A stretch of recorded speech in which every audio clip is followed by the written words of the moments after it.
I put this in late so people don't come and watch. Hey guys, hi. So I put this in late. This one. Disappointing game for me today. This was an opportunity for us. Let me just put the link in here. Very disappointing game, I thought, for us. First half, I thought it was quite good. Both teams were playing some decent football. The second half wasn't great at all. It was very scrappy. Same old story. Yeah, hi DJ Sav, Mikhail. Good, thank you. I'll just stuck the link in there.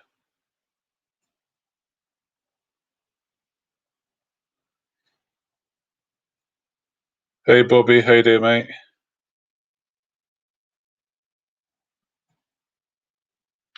Yes, Baggy, how you doing? Yeah, sorry I couldn't come on your stream. I watched the game pretty late. I just finished watching it. Um, so yeah, I'm just very disappointed, especially the second half. I thought we weren't good at all in the second half. Um, I've got a link in there if anyone wants to come on and join. But it's just the same old story, isn't it, guys? This cutting edge, final third, wrong decisions. Just haven't got the strike force, I don't think. I think if Havertz had scored that goal early, that first half, that would have made it an interesting game.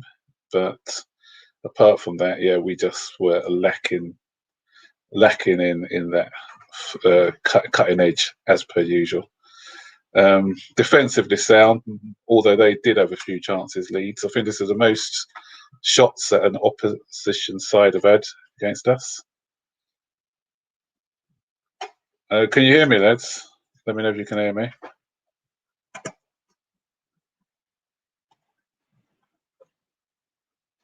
I've been having a bit of trouble with my mic. Can you hear me?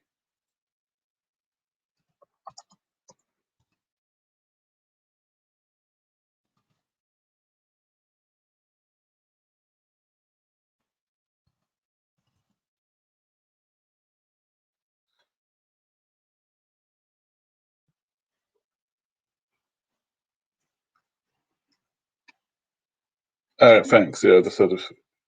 Oh, I thought I sent the link. Let me send the link again. I thought I sent it.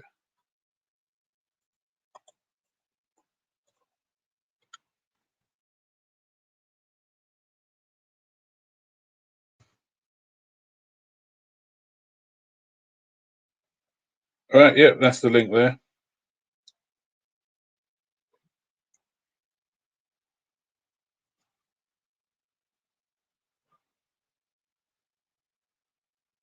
Okay. Have you seen the link?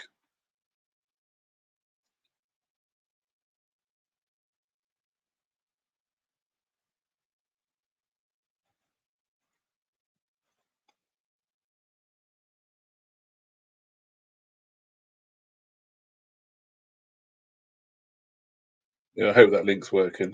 All right. Okay. Yeah. DJ Sav, how you doing, mate? Yeah, not bad, thanks, Max. How you doing, bro? You alright? Yeah, a bit disappointed with today's performance. Yeah. Tell me about it. Tell me about it. I thought, go on. I'll let you go on. Go on. You start. Go on. Yeah, I was a bit ambitious because I put 4-1 because I thought after the Everton game we were starting to see the semblance of a good attack. Because although we only scored 2 against Everton, we did create a lot of chances. And had it not been for Pickford, I thought we could have scored 4 or 5, and I thought we'd have taken on that performance into this game. But Yeah. it just didn't come together. You know, even the first half, which was quite open. But again, the keeper didn't really have to make a save in anger, and even all the saves he had to make in the second half were kind of routine saves, all straight at him.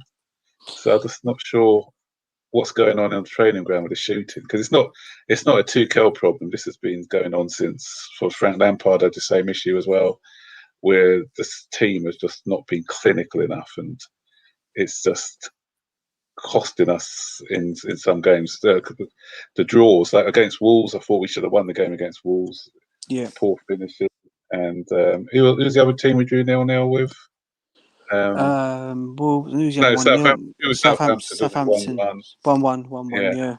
yeah. Again, we couldn't break down the low block, but this was the difference because Leeds don't play the low block, so they weren't. It wasn't as if they had a lot of men behind the ball a lot of the times. It's just that we just couldn't put that, the final ball or the plays in the second half. So we just couldn't do it.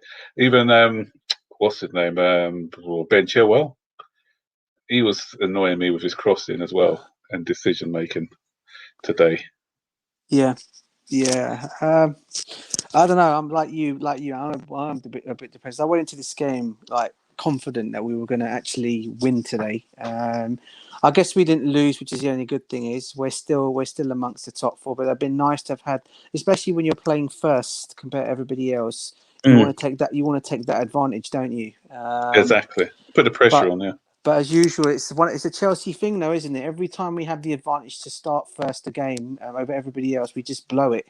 It seems to be a Chelsea thing at the moment. I don't know why. But hey, that's what it is. We didn't lose. We're still in there. Everton, I think, lost today, which is a good thing. Yeah. Which is great. So, yeah, hopefully now we can hope West Ham and Manchester United can draw. And the other, and I know both Everton and Tottenham. I know Tottenham have got games. I think they've got games, but all of them have got games in hands over us. All I hope for is that they cannot get results, and we can still be where we are. But it's hoping. Yeah. It's hoping. It's all hope. Hopefully, Arsenal could do us a favour again. Because they did us one the other week. Could they do it twice in a row for us? Yeah, that'd be good. Yeah. Hey, Baggy, how you doing, mate?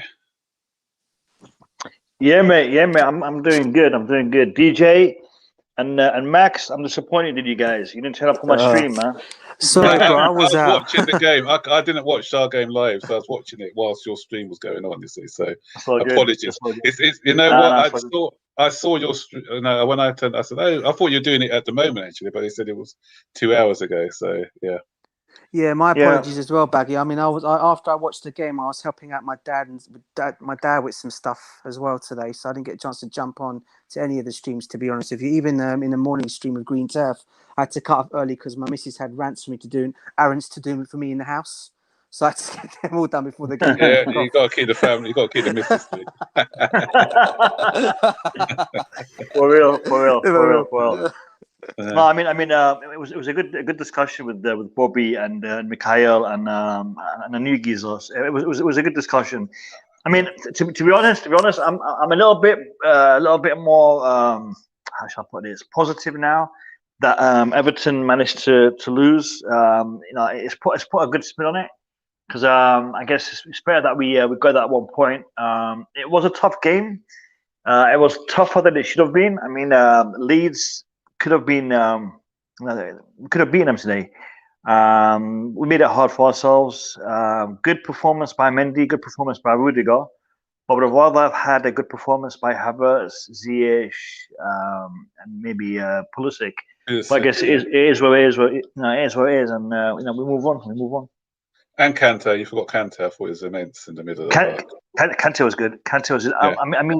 I'm a little bit concerned. I mean, will he be fully ready for the Atletico Madrid match? Because he played a full 9, didn't he? I think he will, and I think the reason behind it was because we played on Monday, and then he had like a week's rest, so it wasn't like a game.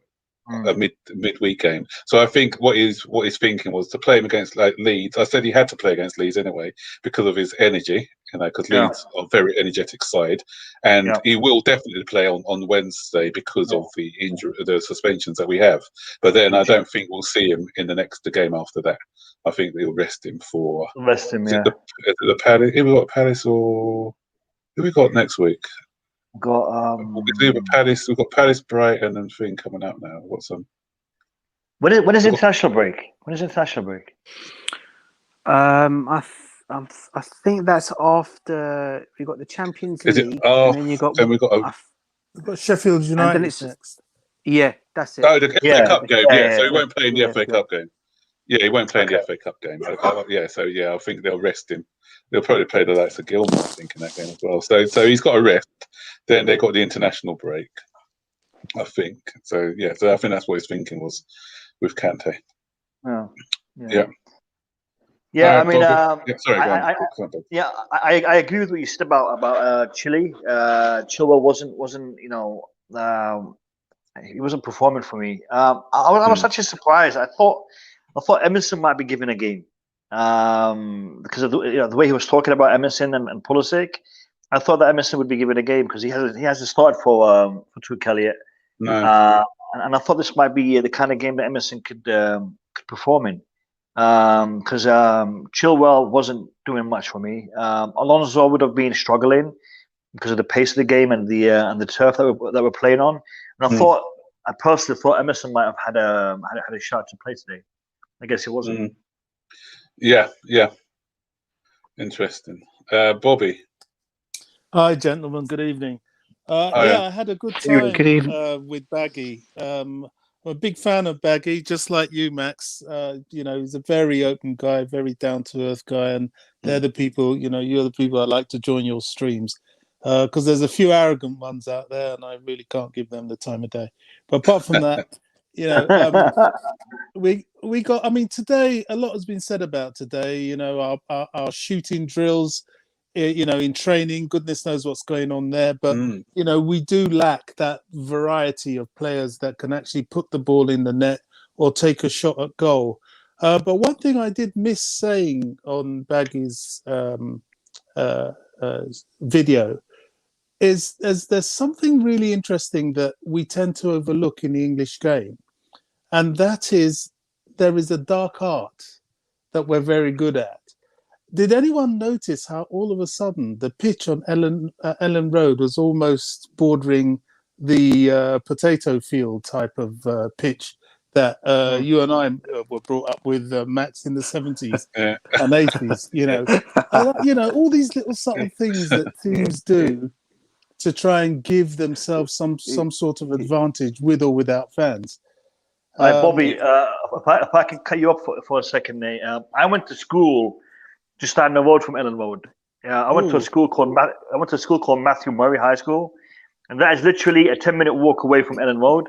And the pitch that we had in that school was much better than the pitch I saw today in Ellen Road. So, there you go. Of that as you want. There you go. We do these things. We tend to blame like the Italians and the Spanish for the little things they do.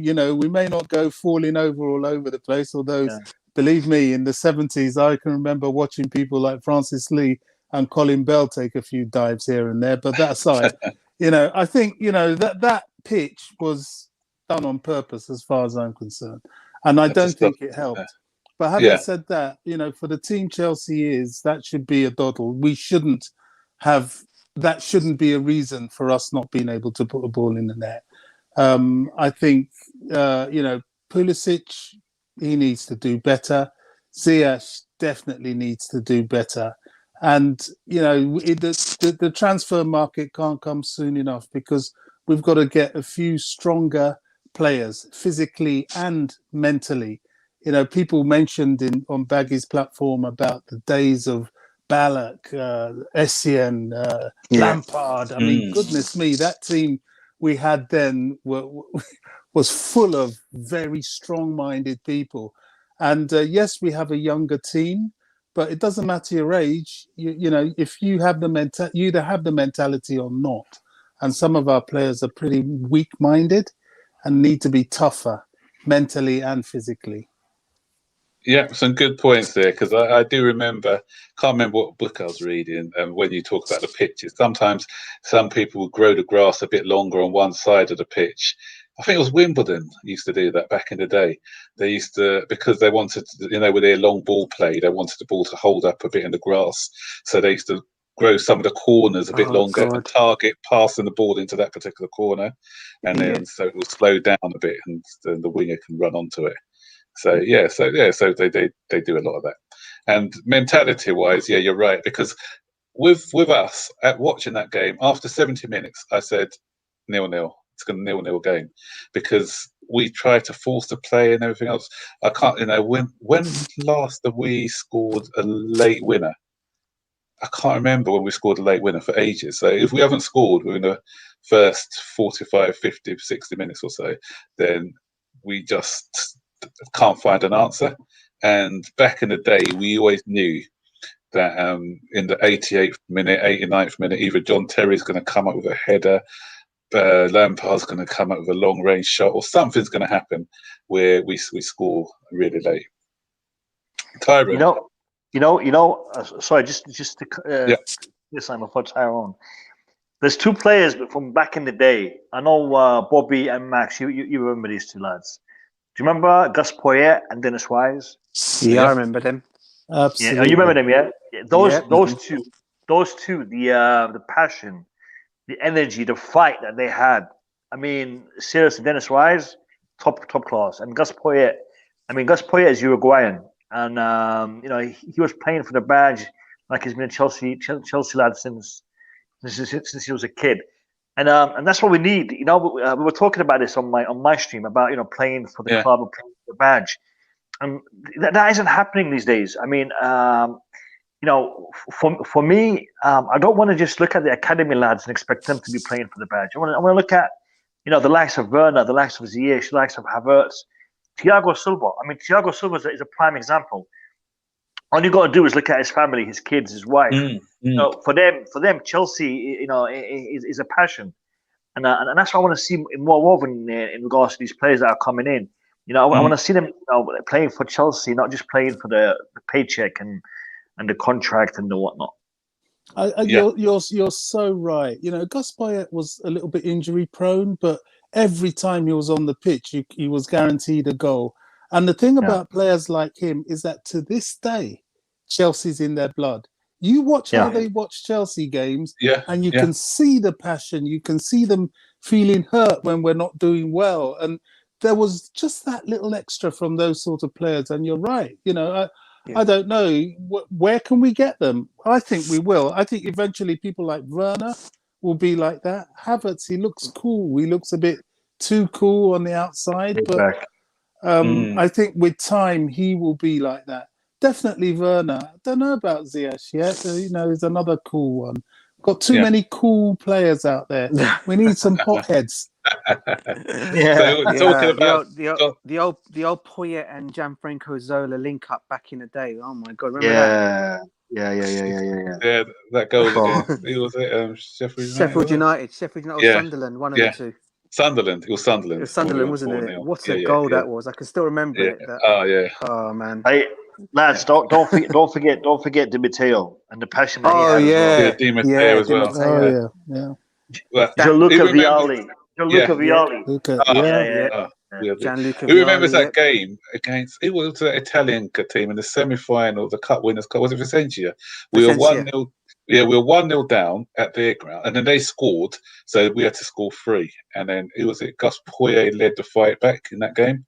And Mark Hughes, we forget Mark Hughes. He was another leader and a winner. He scored, and then it was Vialli scored the winner. I think it was Vialli crossed it, and then it was Zola who headed in the winner for that one.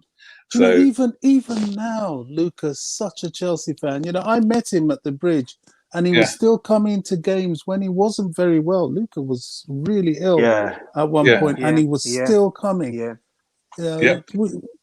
We had some very passionate players, and I think that's what we need again. Yeah, it'll be interesting to see. That's an interesting comment because what you make, guys, when you say that these guys, even though they've left Chelsea are still in their DNA.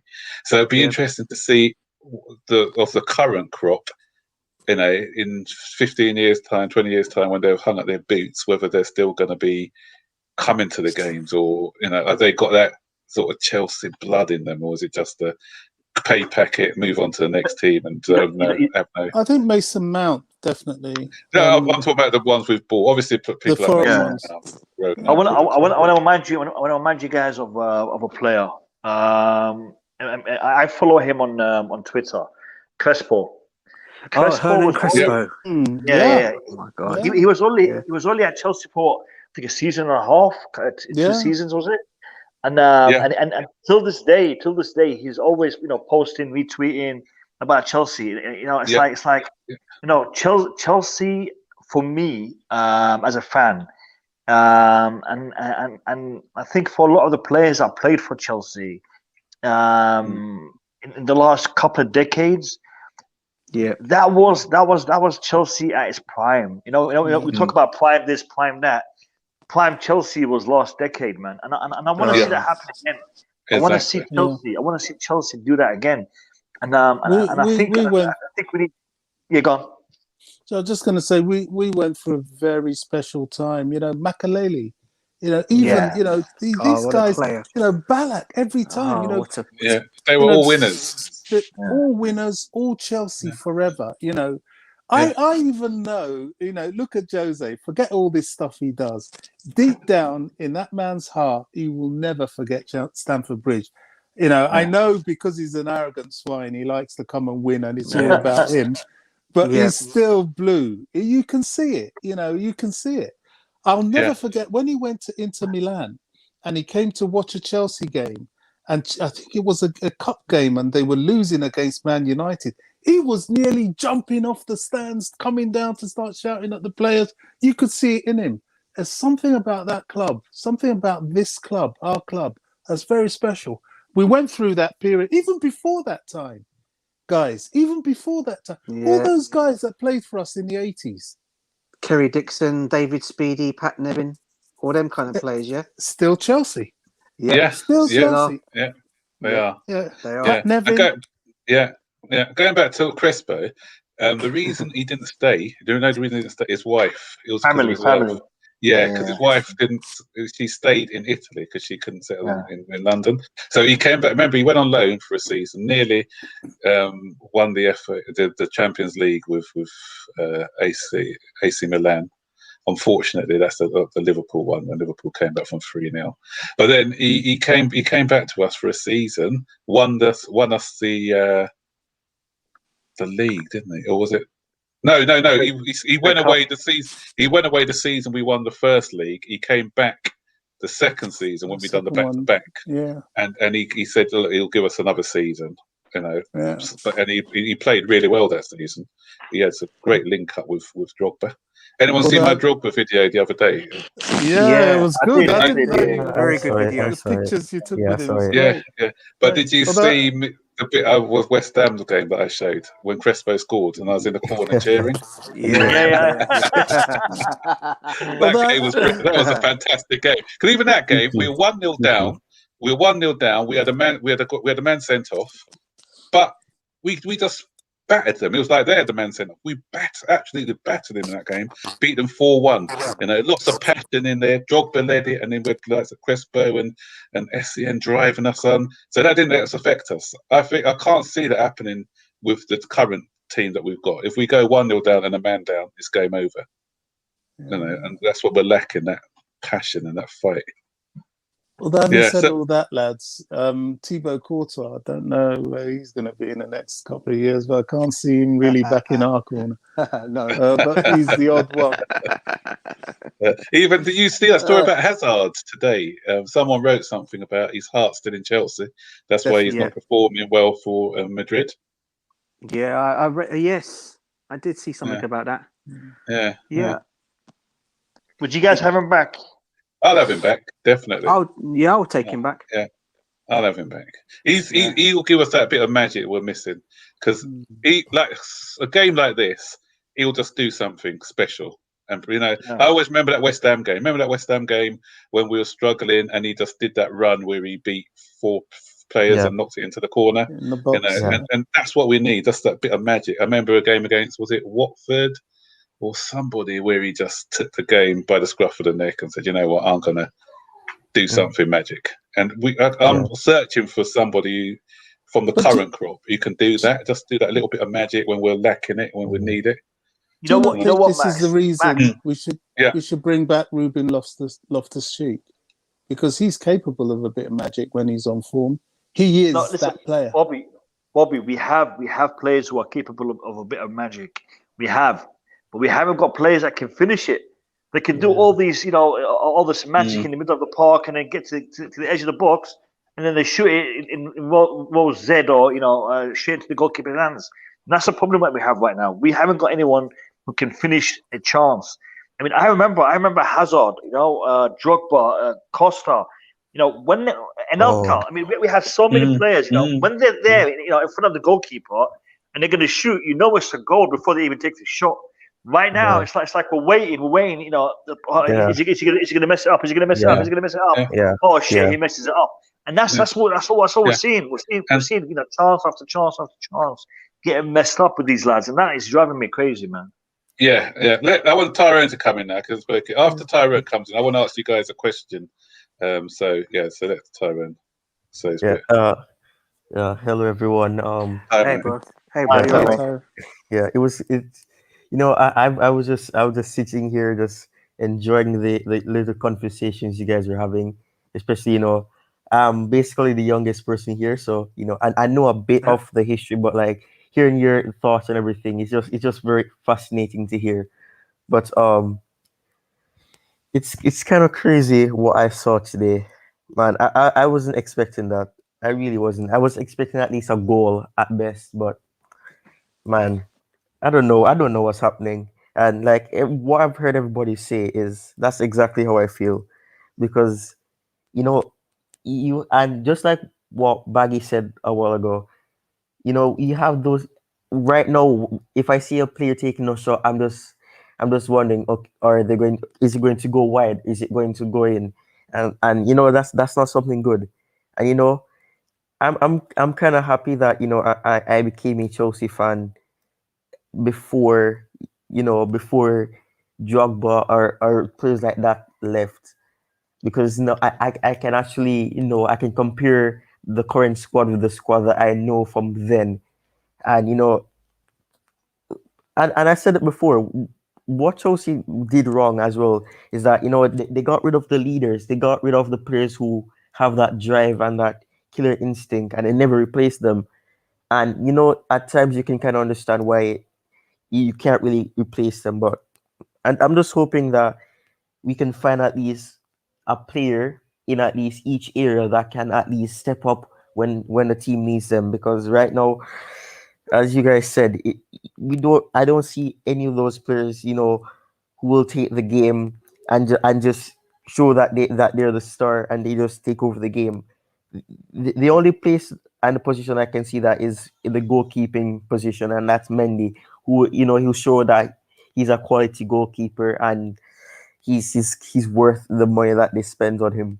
But I'm just hoping that we can at least get players to replace like Fabregas and like Costa. Mata, because we never replaced Mata really. He wasn't one of those physical players, but like he could do the pass that you'd want him to do, and he would do some lovely things that would make you love football more than you love it before. So I'm just hoping that we can at least, and Hakim Ziyech, I'm just hoping that he's not the most physical player, but I'm hoping that he can start offering more. And we said it before, the Dutch league isn't really a league where you can really expect players to come in and they just step up because of how much I want to say how much of a non-physical type of league it is. So I'm just hoping that we can get players like that. But we didn't lose the game, we didn't concede, and that's at least one positive. Yeah, exactly. Yeah. I'm So just here's a wondering what question. guys think about Frank Kessie, who I watched a lot of against Man United. I really watched him closely. And David Alaba, I've been watching him quite a bit as well. Yeah. They seem to have this sort of inner strength, this sort of leadership thing.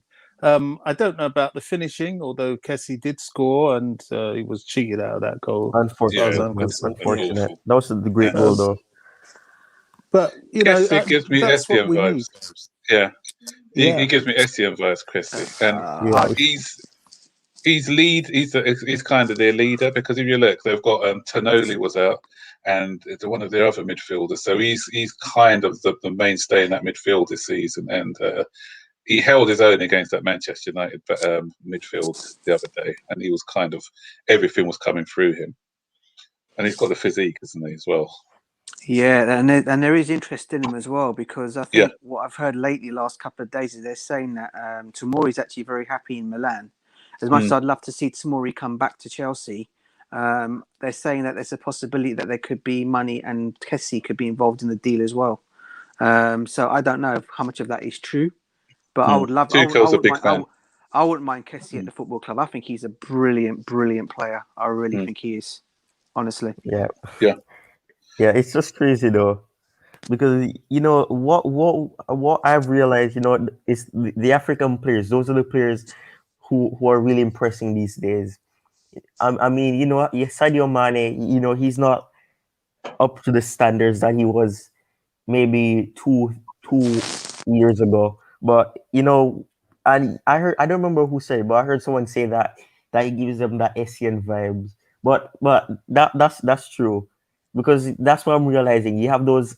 I don't know, maybe, and I don't know his story, but many of the players that we know that are from Africa or West Africa, to be specific, they have like an empowering story about their childhood or something, and they had to play football, and they didn't have money to have the best shoes or those type of things, but they have that drive, and they saw football as their passion. So that's what I'm realizing with every West African or African player these days. They have this story, and they're showing that despite Africa being one of the most places that are really hating, not in a way that really makes sense, but they're hating in a way where racism and everything.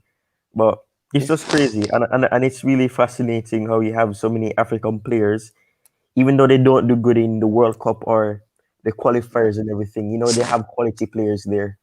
Yeah, but I think you make a good point there, and I think the reason is a lot of the players now, especially in England and other places, they get it too quick, too soon. Before they've even made it, they've got like 60,000 a week contracts. Because if you look, I'm not saying that Ruben Loftus-Cheek's not doing well, but he was on 60,000 a week before he kicked a professional ball for Chelsea. And a lot of them are on big contracts, so then there's that lack of motivation by some of the players. So when other people get an opportunity and they realise what they're about to go through for that opportunity, then that's when they give it their all on the pitch, week in, week out. Yeah, I just want to add something about Mane. So I just want to add something about Sadio Mane. I mean, Sadio Mane and Mohamed Salah are not performing badly. They're not performing badly. They're performing all right. It's just that Liverpool, as a team right now, is performing badly. You have Alisson having issues. Their back line has been decimated with the injuries and the pandemic. Klopp himself is having family issues with because his mother passing away, and there's a lot of issues there. It's not really that Sadio Mane is not performing or Mohamed Salah is not performing. It's more of a club thing. And I want to add something about the African players. African players have learned the value of what it is that they have. And when I mean, I know I'm generalizing here a bit, but once they achieve something, once they get their goals, they like to give back. I mean, I'm going to give you Drogba as an example. Drogba gave a lot back to the community. George Weah, he gave a lot back to the community. Samuel Eto'o gave a lot back to the community, and this is why they've become such big stars. Is because once they've made it, they haven't forgotten where they came from, and they turn around and they help the next generation of kids to come through, and that is something that I respect, especially when it comes to players that come from poverty backgrounds, whether it's Africa, Asia, Europe, or wherever. Well, yeah, respect them. What I do like about the African players really is before they get to the point where they give back, they've usually been through a lot, and they've got to be mentally strong to overcome it to get to the top. Look at Mendy. At one point, he was, I think, he didn't know whether he could take care of his family. And Mikel, I remember reading a story about Mikel playing for Nigeria and having to pay the team because they wouldn't pay the team, or they couldn't pay the team, or something like that. They're so committed. They're so mentally strong. So when they actually make it, they just have that little extra that most other, apart from perhaps the South American players that often come through similar backgrounds, that most other players don't quite have. Having said that, that's probably why coaches respect people like Mason Mount so much, because he's showing a lot of mental strength for a player that doesn't come from that sort of poverty and disadvantage. Yeah. Yeah, I agree. Yeah. I mean, I think the other two players I read about similar stories was. Do you guys ever remember Taribo West? Yeah. He was Yeah. another one that went through it, and he gave back Yeah. as well. And the other one was Rashidi Yekini. You remember him? Yeah. He's another one, Nigerian striker. He was another one that also gave back. So it's so true what everyone is saying about that.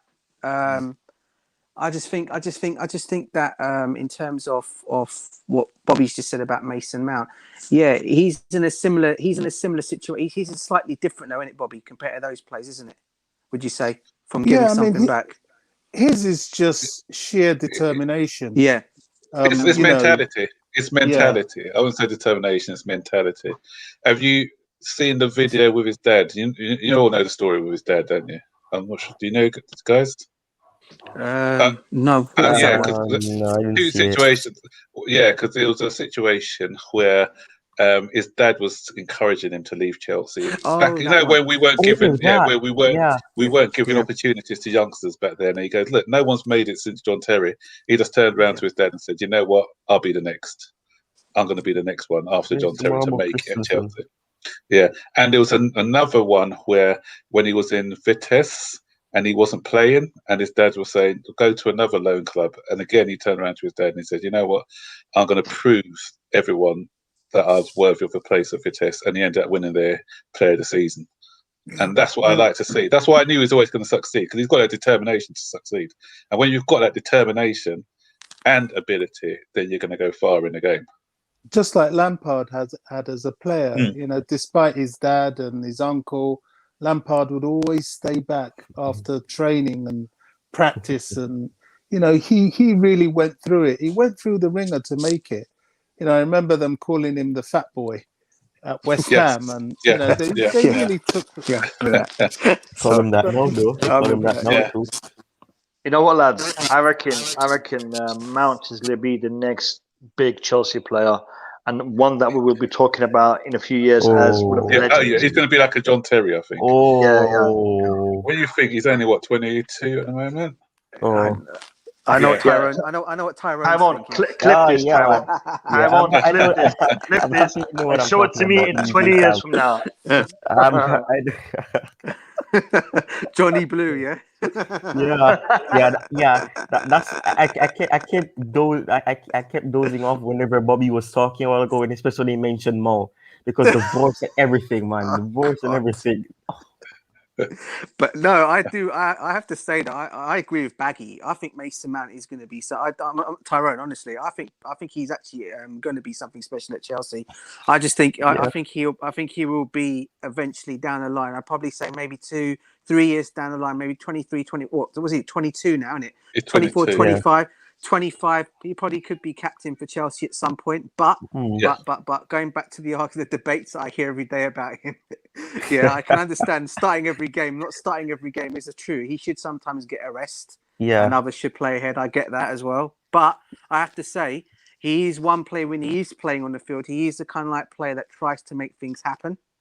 I think today was one of his quiet games today. I thought he had today though. DJ, I reckon Mason Mount in the Euros. Okay, he's going to show the world what he's all about in the Euros. Check this out. I agree. Listen, that's that. The Euros is a platform where it's going to catapult him into stardom. I mean, right now he's known in the in England. He's known in some European leagues and whatnot, but I reckon in the Euros is going to make him known worldwide, because everyone watches the Euros, and that's where the stage is going to be set for him. I have a lot of faith in the lad. Yeah. He's saying England's going to win the Euros. No. I said Mason Mount is going to make an impact. Oh my Hey, why not? days, that would be really good for them. Listen, why not? I mean, England do have a good crop of lads. Yeah. I don't. And one more thing. I read somewhere that there's going to be an emphasis on games being held in England. I think they're gonna shift games around so that we're gonna play more games in England than other countries. That's and if that does happen, with us having home advantage and having fans, because I think we will be able to have fans. By then we will, yeah. Yeah. Things could go in a funny direction. I mean, this is post-pandemic world that we're living in. England might just win it. It's true. That's not a bad stat, Baggy. I agree on that. They could do. They could do. Yeah. Well, they got a team to challenge anyway. Yeah. One of the questions I was going to ask before was, obviously, sometimes when we cross the ball, we don't get enough men into the box. Do you think it's because we are more? Because obviously Tuchel prides himself on his defensive shape, doesn't he? So when we lose the ball, getting back quickly into a defensive shape. Do you think the players are sort of back in their mind more concerned about what they're doing if they lose possession, staying in the right positions, why they're not getting into the box, or do you just think it's just that lack of drive? We don't have height. Height. Max, we don't have height, mate. We don't have height. I mean, look at our players, man. You got Mount, Kovacic, Kante, Jorginho, Pulisic, Werner, Ziyech. They're all midgets, man. With all due respect, they're all midgets, man. Now, it was painful seeing Kante heading the ball against who was it? Everton. Everton. That was. It was a decent header, to be fair. The lads are trying to get this. But, I'm like, oh gosh, is that all we got? I think you're right.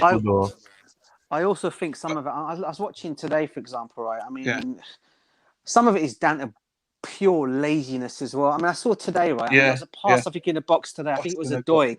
Adoy passed it to Werner, right? And he just let the ball run out of play. And he was actually in the penalty area. If he actually got that, he could have maybe done some, turned and maybe shot. But he just let the ball just go past him. Oh, I'll let it go out of play. I looked at that and that annoyed me today. I thought, if he ran a little bit more, he wasn't that far away from it. Had he just got it, he might maybe have done something with that. And there was one situation as well where I can't remember, it might have been Ziyech who crossed it, and Havertz was at the near post, but there was no one at the far post. So you could have had, either Chilwell could have come in from his side, or I think it might be Mason Mount could have come in a bit closer just to cover that far post, because you've got to anticipate that if it's a cross, it's what's one at the near, one at the fast. It's basic football for me. That's why we missed Alonso today. Yeah, but Alonso would definitely have got because he takes up better positions, I think, than Chilwell, and he would have been on the edge of the box waiting for that. And then that shot, what Chilwell had, Alonso scoring that. I was about to say that. What was that sort of shot? What shot? I don't know what he was trying to do there. You could have passed it to. I think it was Kai Havertz. I don't remember, and because Kai Havertz was clear, and he probably could have taken the shot and hopefully have scored. Yeah. Too. And that's one thing as well. It's, and you mentioned Alonso a while ago. I think there was a pass for Tuchel, and he hesitated, and that's what I realized he's been doing these days. He hesitates before he crosses, and that allows the defenders to get back in position. If that was Alonso, he would have tried to cross it. First time, yeah. Chilwell just hesitated and then tried to pass it after that. Welcome, Alex, to the stream, mate. How you doing? How you doing, Alex? You all right, mate? Good. I'm not too bad. Not too bad. I'm a bit more relaxed than I was a couple of hours ago, but I can imagine why. Oh, mate. Yeah, it's just. Cheers, Burnley. Yeah, no, it's actually like I know me more about it now that Everton have actually lost, and we didn't take advantage of that. But I've been on a lot of different streams today, and it's just look, man, it's just I kind of don't want to repeat myself, but it's just it's like today we just didn't have the quality to do what we had to do. Those times we could have done it better. Chilwell today, he was shocking. I'm sorry today, Chilwell. Yeah, he was. Agreed. Yeah, well, that's what we were talking about earlier. We said it wasn't his best game at all. Like, I do not know what happened to that man. I think Leicester got a bargain of a deal for 50 million from Chilwell. Oh my! Man. Oh my god! Yeah, who's your left wing back? No wonder they were so happy they let him go. Listen. The thing is, why didn't we let Reggie on? Sorry. Oh. Yeah, Reguilon was available for half the price. What a player! Max, exactly. Lampard. Yeah. Oh my god! It was Lampard. Yeah, Lampard wanted Chilwell over Reggie. Lampard wanted Dunk as well, by the way. Yeah. I can't forget that. The performance was okay. Like, it was good. It's just look, Chelsea in general are not the finished product, and I guess you want some players like Ziyech today wasn't good enough. Pulisic, today it's just like when he shoots, he puts like no power, and it just like Havertz had one clear chance. He maybe should have scored. I think if that was Werner, he missed those two chances, I think we would get on his kind of on his back. So I think we have to put some blame on Havertz not scoring those two chances. But the defense, has always been solid. I wasn't worried that we were going to lose that game. It's just like I was always like just not confident we're going to always just go and win it at the moment. Jorginho today, he's had a couple of good games, but today he didn't seem, he was kind of non-existent in that game. Like usually you'd see him kind of controlling midfield and but Kante was doing that job, wasn't he? I thought Kante and that's one bad thing. It didn't feel I didn't even see him like it was. When you play bad, when you haven't even like realized he was on the pitch. I never actually realized he was on the pitch. Like he wasn't like but I think Tuchel kind of got it wrong. I think he's got an eye on Atletico Madrid, but Alonso should have played that game. Camnotador, I think Pulisic doesn't work in the right wing. Okay, he's tried it. Don't try it again, please, because once he's not a right winger. Another thing, he's not a right wing back, and he is more of a left wing back. But it's just To be fair, Tuchel was looking at Atletico. That's why he didn't play Reece James. That's why he didn't play, although it was slightly too much of a mobile game for Alonso. But he didn't want to risk it because he has got to keep an eye on Atletico. They're not going to come here and mess about. And they do have attacking capabilities. So you've got to play your best team. And that's the thing with Chelsea, because we're in these other competitions, we do tend to, especially on the eve of the big competitions, we do tend to sort of put out players that probably wouldn't have played if there wasn't such a big game coming. And only the transfer market coming in the summer can help us address that. We just got to hang on till then. I want to ask you guys as well. Sorry, 1 minute. Yeah, I just wanted to just go with Pulisic first. The Pulisic wasn't hugging that right wing like Callum Hudson-Odoi would to give us the width. He was coming inside quite a lot as well, and that's and that's because he's naturally he prefers the left, I think, and he was coming more central and giving us the width, and that played into Lee's hands a bit. I just want to get a point through. So back off. Lads, I want to ask you a question. Do you guys think? I mean, keeping in mind the Atletico Madrid match, do you guys think we're going to go with Havertz as a striker in that match, or do you reckon we'll go back to Giroud? We'll go back to Giroud. Yeah, Giroud would play that match. The experience of Giroud. Talking about Giroud as well, why wasn't he brought on today? I thought he'd have been brought on today. Yeah, that's one bad thing that Tuchel got wrong. I don't think Giroud would have been good for this game, though. Yeah. The thing is, I expected Leeds to actually come out and play. I think today Leeds, I think they just played for the draw. They didn't play their usual selves. I think they weren't attacking as much, No, I thought they were. They're not as much, but they did come at us a bit. They played a higher press, but they weren't. They weren't the usual Leeds. To say I've watched them a couple of times. Yeah, I watched the West Ham game and they were going at it. They would. Yeah, they did sit just back annoys a bit. Me, like when sometimes teams play Chelsea, they think, okay, it's Chelsea. Let's just be a bit more careful. So it's like I don't know. Yeah. The striker that would have done well in this game, but he's injured, was Tammy. Yeah. He has Yeah, the mobility, the height. Yeah, That's true. yeah. He was watching the finishing game though. ability. He was Well, watching I the got game. that. We're all Yeah. watching the game. No, he was watching the game. He was on Instagram. He put a video with him and Thiago Silva, and they were actually shouting. Okay. I just want to say hi to Goddess in the house. Hey, what's happening, Goddess? Yeah. I mean, do you guys think Giroud should have started today's game? Not started, no. I thought he should have Or come on or maybe come off the towards bench? the Yeah. end. Come off the bench. Okay, yeah. And Yeah. you know what? Because the other problem, I'd have started Zuma as well in this game. Rudiger played well. I'm not saying Rudiger. Rudiger, Oh yeah, two man. brilliant header Yeah. clearances. Yeah, But Rudiger's a beast today. Leeds concede a lot of set plays.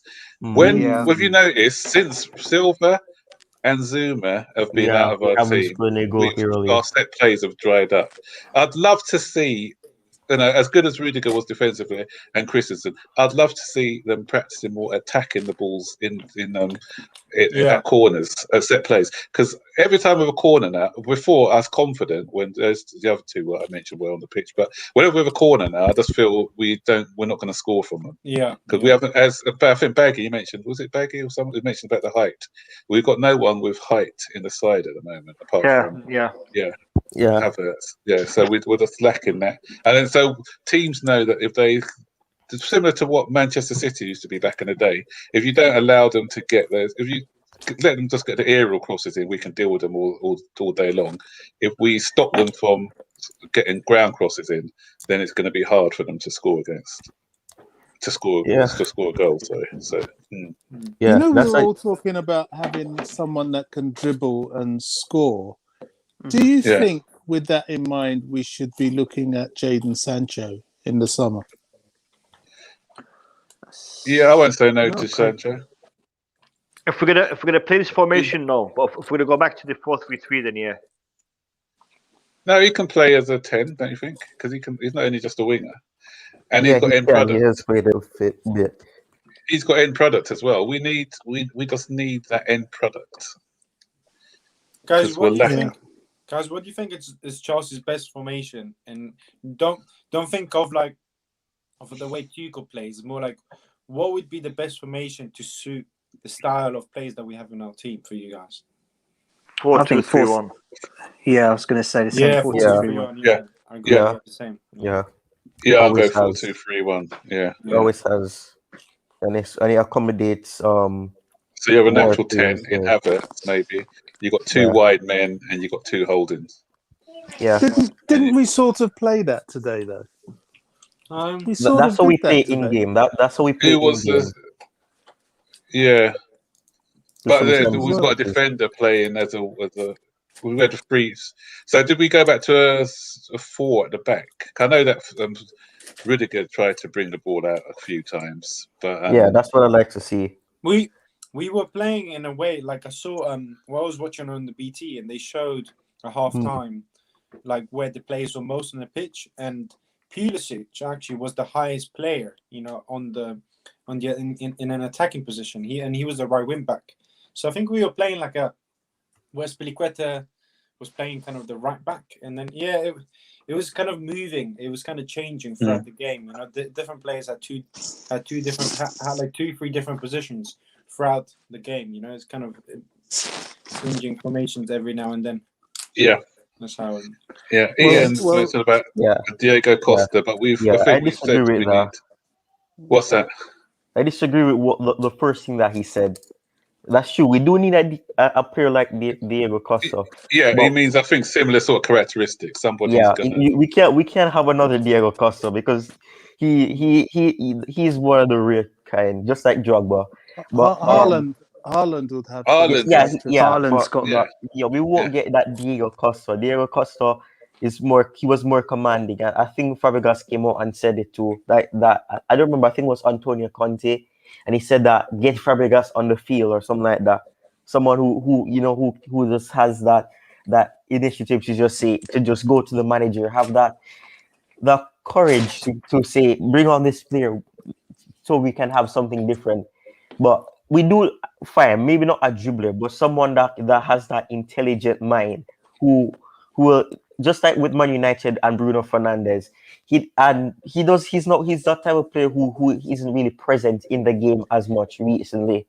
But you know, he makes those passes, especially for that goal that the youngster that they bought for in the Europa League. Bruno Fernandes wasn't present in that game really, but he makes those passes. So we don't need a Yeah. player who's gonna really be present in the game.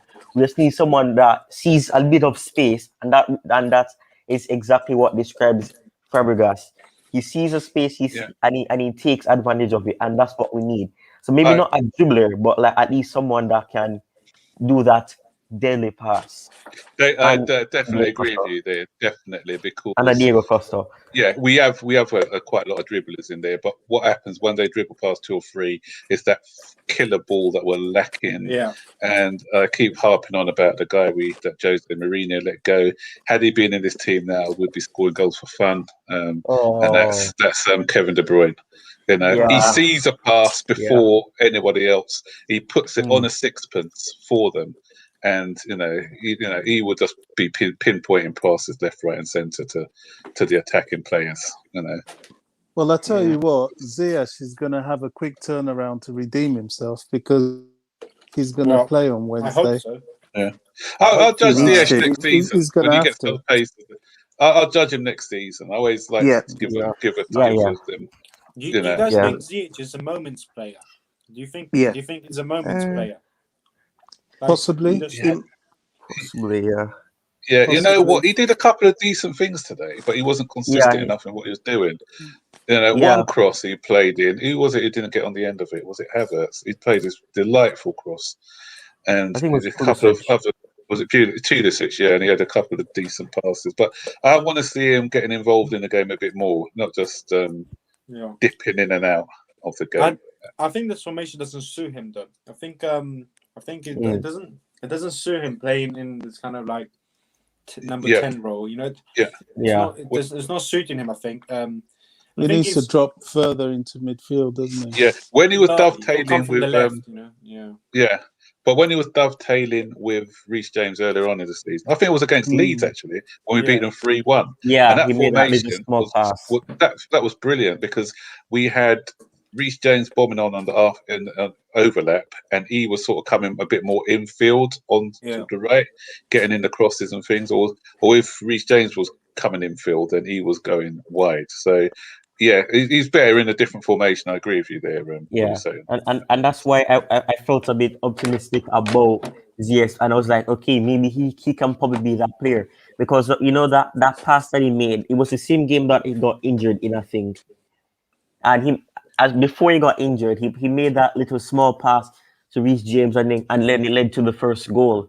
So I was like, okay, he maybe has that, you know, that he thinks before he does passes. But then I don't know what's happening. I don't know if it's the injury, but most likely it's the formation itself. Because despite people might argue that he is a cam, and he most likely is, but you know he's used to playing as that right winger because he used to play as a right winger at Ajax, and that was where he was playing before. So he's accustomed to that, and that's the same position he plays for Morocco, I think, as well. So trouble is in the Premier League.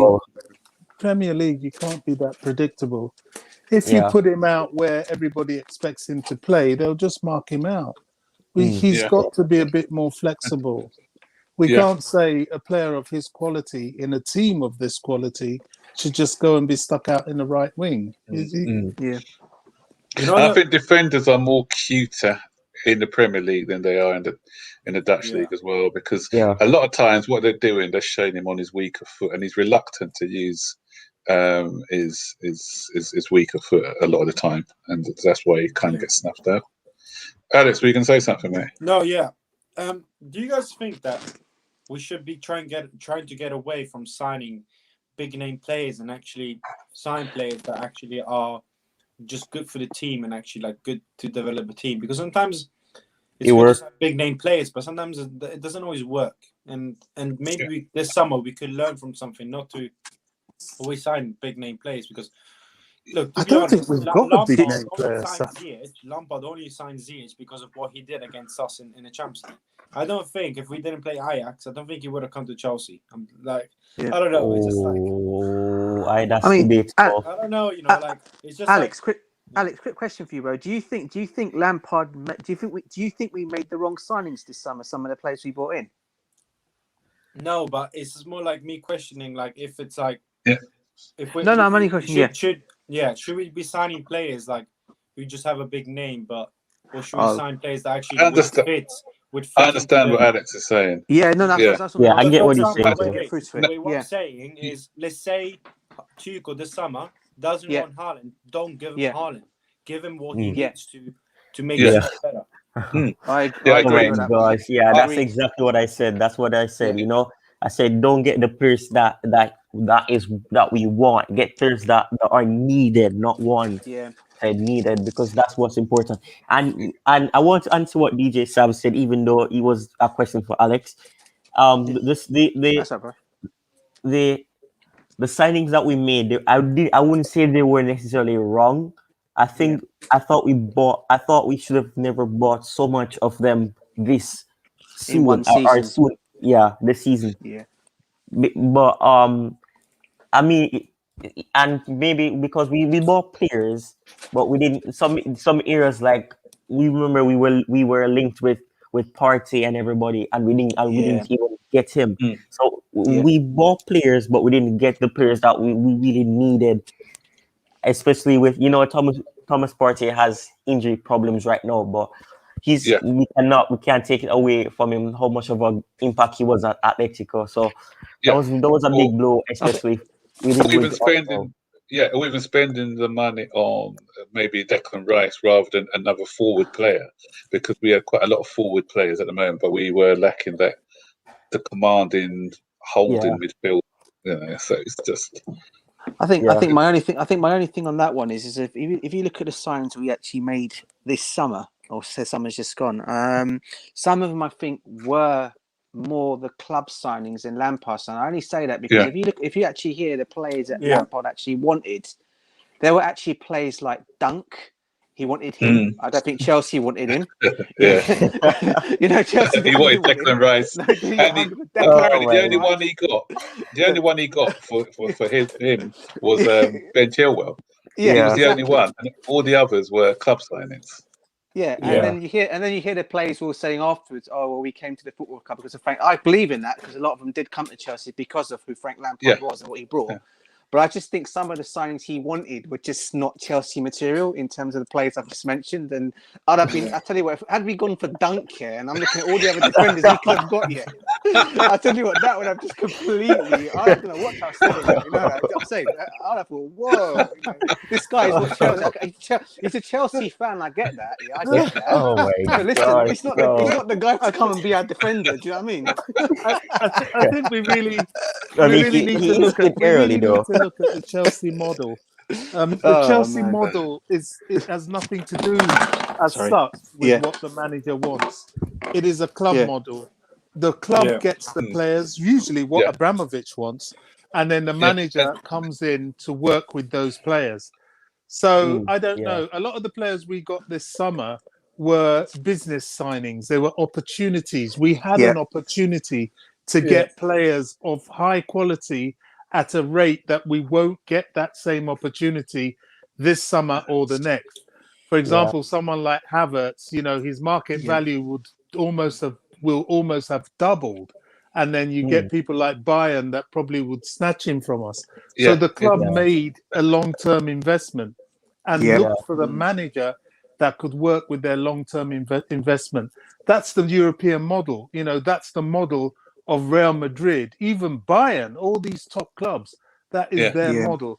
So, if we had left it to Lampard, well, there you go. We would have been stuck with Duncan. Goodness knows what. Because if you look at Chelsea, Chelsea's model. I'm not sure if any of you guys follow the Swiss Rambler on Twitter. He looks at finances every year when our finances come out, and it's a case of we always sort of were buy to sell sort of thing. So a lot of our revenue is made on player sales as well. So you saw that with the Havertz, the Hazard, one, and And even they are Morata loads. and people like that. So what you're saying, Bobby, was we could agree. So we'll have us at a young age, 24, 22, when he's about 26, 27. Hopefully, he's given us 3 or 4 great years. Then a Real Madrid will buy him for double the price that we paid for him. And this is the same thing. And this is the same thing I'm saying about Pulisic. Well, and I know a lot of. I know Alex was saying on one of. I know Alex said on one of his things. I think it was on another show. He said that he wasn't happy with one of Pulisic's games, and I get why he said it. Having said all that, I also think at the same time, we look at marketing values. You just said there. And I know we shouldn't really look at the business side of it, or we should look at it as a football club and the players that we sign in. However, if you think about it, Pulisic is actually the darling of American football, yeah. That guy selling shirts left, right, and centre in America, like no one's business, yeah. Now, this guy is a good player. The other thing I always worry about is when you hear that teams like Bayern Munich, Liverpool, and Manchester United are looking at him. Yeah? It's not just talk. They do like him. Now, if they can deal with his injuries, can you imagine what kind of a player if he rocked up at Liverpool or Manchester United? Say, oh my god, and we can't sell him to one of them. No, that'd be another no. Salah, De Bruyne, and Lukaku mistake once again happening. That's why I was saying we've got to But the thing is, even Bayern Munich. I say the same thing. Even Bayern Munich, I wouldn't want him to go Bayern Munich either. No, Robin, I don't think we will sell Pulisic. To be honest, I don't think we will. I think even he knows that he's not quite where he can be, and it's got to be a bit of a work in progress. Where Pulisic will let himself down is after all this noise, which I don't think is coming from him, has been made about him, and the manager goes, right, okay, you're fit, go out there and play, and then he has 2 games back to back and then gets injured again with his usual injury problems. He's not going to help himself, neither the club or his market value. So the club is right to be a little bit sparing with him all the way, and it's up to him to take his chances when he gets them. And I think eventually he will. Yeah. But I also get what Alex is saying as well of why he should go because of the injuries. How long can we wrap up a player in cotton wool as well? I get that as well. So the thing is, look, no, I was gonna say like people always say like just the whole Chelsea kind of club and fans and also rivals are saying Chelsea are always a team that is going to always challenge for trophies and going to win and have to challenge next season. But like, look at our squad in general. It is a very young squad. Like the problem at the moment, the Chelsea fan base is getting really annoyed because we're not scoring goals or we're not performing to a good standard. But the amount of young players that we have in this team, it's just like we're not there yet. We're not the finished. We're not the finished product. We have. Mount is 22. Pulisic is only 22. Kai Havertz is only 21. Hudson-Odoi is only 20. Like, you know what I mean? Like, to win a Premier League title, you need experience. We don't have any experience in that team. We have none of it. We don't have. Exactly. And the other thing is, we don't have a core. We don't have that core structure in the team, and we don't have those players who could step up. We don't have the Drogba, Lampard, Terry kind of check kind of spine of the team. And these kind of games, games of like, let's say 10 years ago when there was Lampard, there was Drogba. These kind of games, those games where like maybe 10 years ago where we were actually playing an average game, we weren't playing that well, but you would have that player who would kind of just get you out of it and win you the game. At the moment, we don't have that player. At the moment, we don't have a player that could just kind of like get us out of a hole and just win us the game when you played bad. So you're funny you should say that, Alex. Before you came on as well, that's exactly what we were talking about. Having that player who can do something magic. I just want to deal with Alicia's question here. We've spoken about so she said we need a lethal striker like Haaland. We've all agreed on that. We sort of mentioned that before, but someone like a Haaland will probably.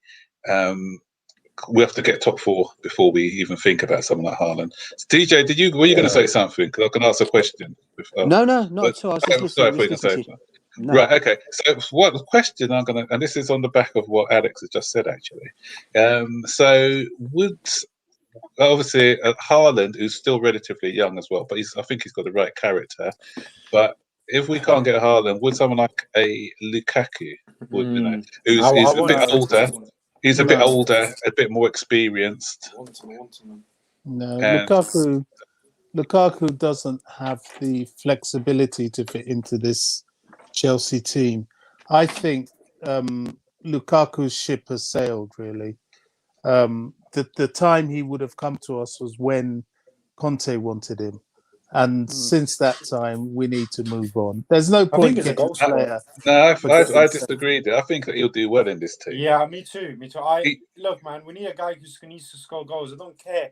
People say he's got like a touch of a deadly horse. You know what I mean? I don't His care, touch like, has improved. No, his touch has improved a lot. Has anyone like, seen him I've play seen him play. into recently? I think people Well, just you- agenda that you- he was bad at Man U and he's playing. Yeah, they're looking at the Man U guy. Yeah, It's just like You'll be cursing him when we get to a Champions League final against another team that has Haaland, and watching what Haaland does and what Lukaku no, does. I wouldn't. I wouldn't want him over Haaland. I said if we can't get Haaland, would he be a good alternative? I think. Yeah, no, he would be, because the thing is, there isn't many other strikers out there to actually get that actually perform straight away. You know, like look, we bought Werner. He was meant to be a striker, and he's not probably going to be playing striker in next season. So, and I think Chelsea are going for a striker. I think we all know that. So, to be honest, for me, I don't see of how much I want it to happen. And I'm always trying to be real and everything. It's not I'm trying to be negative here, but I just got this feeling that it's going to be. I just don't see Haaland coming to Chelsea just for many different reasons, and it's going to be hard. Yeah. To be honest, I'll Yeah. be super happy if he comes. But it's just I'll be shocked if he ends up coming. If Chelsea pull off to get Haaland, then that could be a whole different story about next season. You know, but it's going to be a tough challenge. You know, because I think Chelsea I beg wants to differ on that one. I think Abramovich has his sights on Haaland, and if Roman has his sights on someone, that player's coming. I think it's going to be. No. I think it's going to be very expensive, but we're in a position to spend more money than even Real Madrid right now, and the only other club that could probably spend as much as we can is Man City, but then they've got problems with financial fair play. So this is the time to strike and get this player. Yeah, you need to look at Haaland as an individual as well, and what he wants, because he's quite he's quite a single-minded player, and he's mapped out his future already. That's why he didn't go to Manchester United last season, because he just felt that he needed that a stepping stone before going on to a big club, and that's why he chose Dortmund. And so he'll know what he wants. So even if we offer him a lot of money, it's not guaranteed that we'll get him if we throw a lot of money. His father is really closely related, Raiola, and they have a really they have a really close bond. And they want his development to develop in a proper way, and it's just like, and there's a lot of like kind of rumors that like his father wants him to kind of develop, and it's like there's just like I think money will never be the problem, and I don't think the agent's fee or anything of that will ever be a problem. So it's just going to be a problem about how the player would want to go to the club. But then I saw like an article the other day. It came out that basically the only way we might be able to get Haaland is through like a full payout. So like where you'd have to pay the full money. What's the saying again? I forgot what. The buyout clause. Yeah, like a buyout, like a buyout where you can't. You pay all the money up front rather than in installments. Yeah. Well, who's going to do that? Who? No, Not even Man City is going to do that. No, they won't do that with financial fair play. Manchester City has to be careful. They can't do that.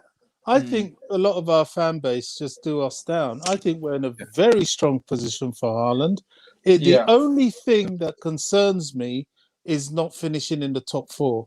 If we finish in the top four, we are probably a front runner for Haaland. We've got to be realistic about that. This guy will consider Real Madrid, but Real Madrid has been the graveyard for so many young players from Germany that it will be a concern to him. And can they afford him at the moment? I don't think they can.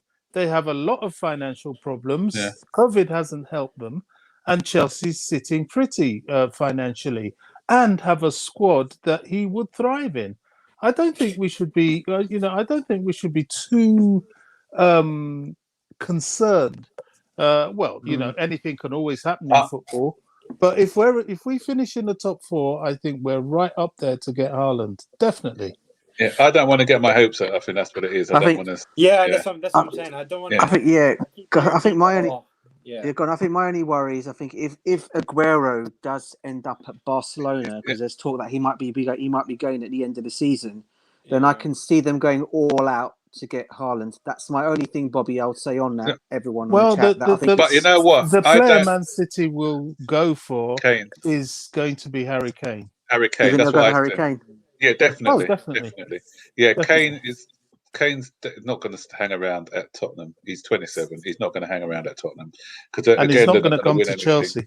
And because definitely not. Levy will never sell him, even if he wanted to come to Chelsea. Levy doesn't sell players to Chelsea. Full stop. So the only other option I think would be Man City, and Man City I think will get him, or Manchester United maybe, but he'll probably join Man City because Man City can offer him silverware now. So that's why I think he'll go to Man City myself. It's going to be an interesting summer because I think a lot of teams need a striker, and there isn't much out there at the moment in the sense of, and also like we instead of looking at striker, we also need to look at centre back, for our team. Yeah. So. Alaba, David Alaba. He's better of a centre mid than a centre back. I think he's actually average. I'm sorry, he's actually average at centre back. He's not that good at centre back. He's not actually that good at all. He plays in the Bundesliga and he doesn't look that good. So imagine when he comes to the Premier League. He will be great as a centre back in the Premier League. Yeah, he'll be better as a holding midfielder. Yeah, holding midfielder. He's world class. Yeah. He's world class. Yeah. Him and Kante at the back. Oof, that'd be what a combo that would be. If we have those two, that's. I mean, what do you guys make? I don't know if you guys know him. I've not watched much of him. I don't know if Alex would know because I don't know if you follow Italian football, bro. Probably more than me do. But Mancini, what's this guy like, centre back? Is he any good? Roma player, yeah. I don't know. I've seen a couple of times him play, but he's kind of I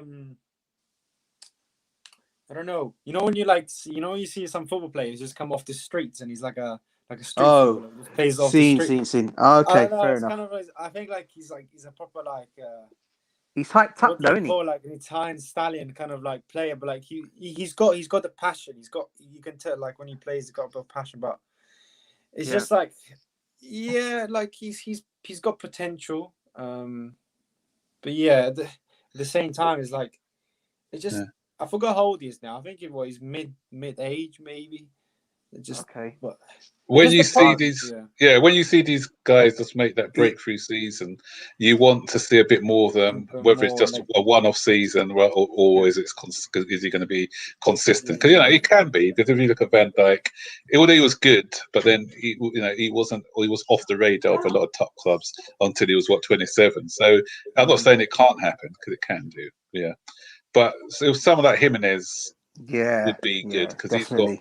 He's the only thing I worry about is his injury record. But apart from that, he's got that ruggedness as a defender. He's got that leadership quality as well. But again, the buyout clause is 100 million or something. So I'll tell you the one we missed out on, Max. I have to say, and I wish we got him when he came out and we were linked with him, but unfortunately, City got him. That was Ruben Diaz. Yes, I mean that boy is a player. Yeah. Oh man, I think it was only 40 million at the time. Bloody Lampard's fault, man. It's bloody Lampard's fault. He was flipping neck. Honestly, he was instead of Diaz, man. Oh, come on, man. He wanted good old Mr. Dunk. The dig, man. The Tyrone Dunk, mate. He a very good old player, Dunk, man. Get him from Brighton. Yeah, man. Watching this today. General, at the moment, there isn't really any shining centre backs. Oh god! In general football centres, in Europe, in general, there isn't at the moment, there isn't as many obvious centre backs you can go for because the thing is Jimenez, but he's quite injury prone. Yeah. Koulibaly, he's getting old. Yeah. Who is their centre back that we can bring There's- to around the age of 27, 28? The other ones I that guess I know Marquinhos. DJ Stab likes Kanate, but again, he's Konate and Yeah. Kunde, he's another only one. 22, isn't he? But he's They're height. too He's young. height. Kunde's short. Bad. He's short, though, That's isn't he? what I say. He's height. Yeah. Yeah, he's height. That's The the thing. thing is, at the moment, like we need to build a bit more. We need to put a bit more. Thing is, I don't see Chelsea winning the Prem in the next. What if you guys had to predict where you think Chelsea will win the Premier League? When do you think they'll win it? Like in the I'd next? say 2 seasons. Probably They like won't win that. next season. When the players reach 24, 25 together. So I'll say it's 2 seasons. That's time. when it's going to be exciting. Like I want to see Yeah. Havertz when he's like 24, 25. See Mount when he's 25. You know what I mean? Like that's what I'm saying. Like I wish I could just skip 3 years. I want to see Hudson-Odoi when he's like 24, 25. You know what I mean? Like that's the problem. And the thing is, Chelsea is that kind of club where I think Roman has done what Chelsea have done well though. I think I can see what they're doing now. They're building more of a foundation. We're not doing a Liverpool where they just want to buy players who were in their prime. You know, we're building a foundation, and that's why the Chelsea fan base just need to be a bit. We need to be a bit more patient. You know, let's just enjoy. I agree, bro. The time that we're building and Capital let's P. support. Like, yes, if we don't win leagues for a very long time, I don't care because the thing is, I'd rather wait and build something special. Than You know what? Under Ranieri. Remember Ranieri? 4 seasons. Yeah. It took him 4 seasons after, because we were quite successful under Vialli and Hullet.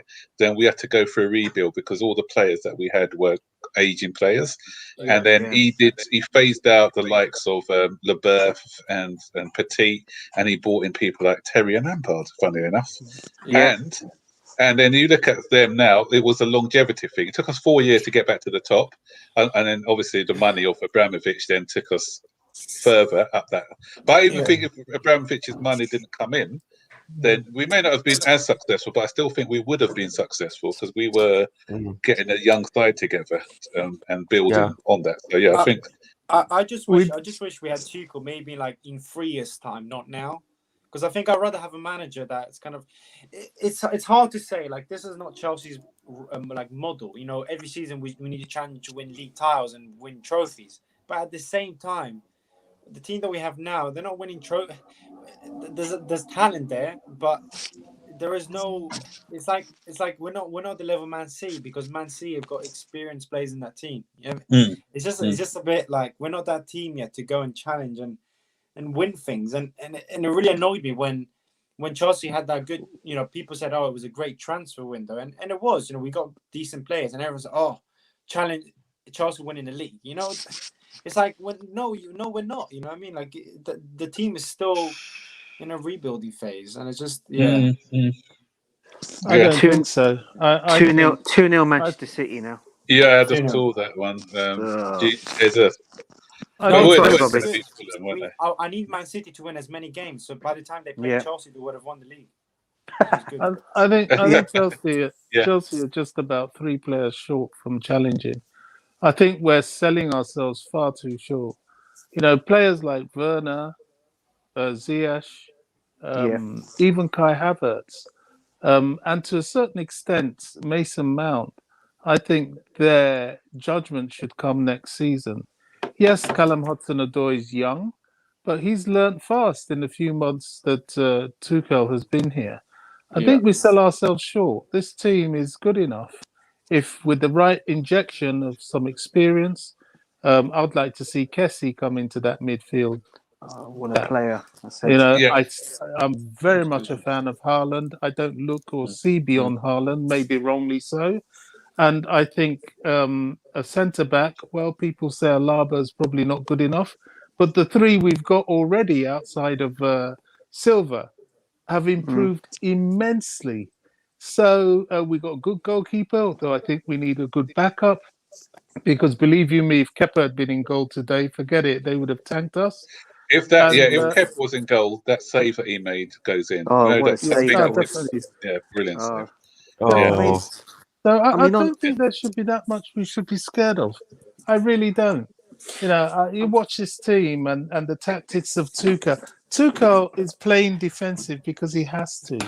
There was a dearth of physicality created by Lampard for a player that played with the players he did. He went for such weakness; it was pathetic. But I'm pretty sure Tuchel won't do that. He will buy some strength, mentally and physically, to put in the backbone of Chelsea.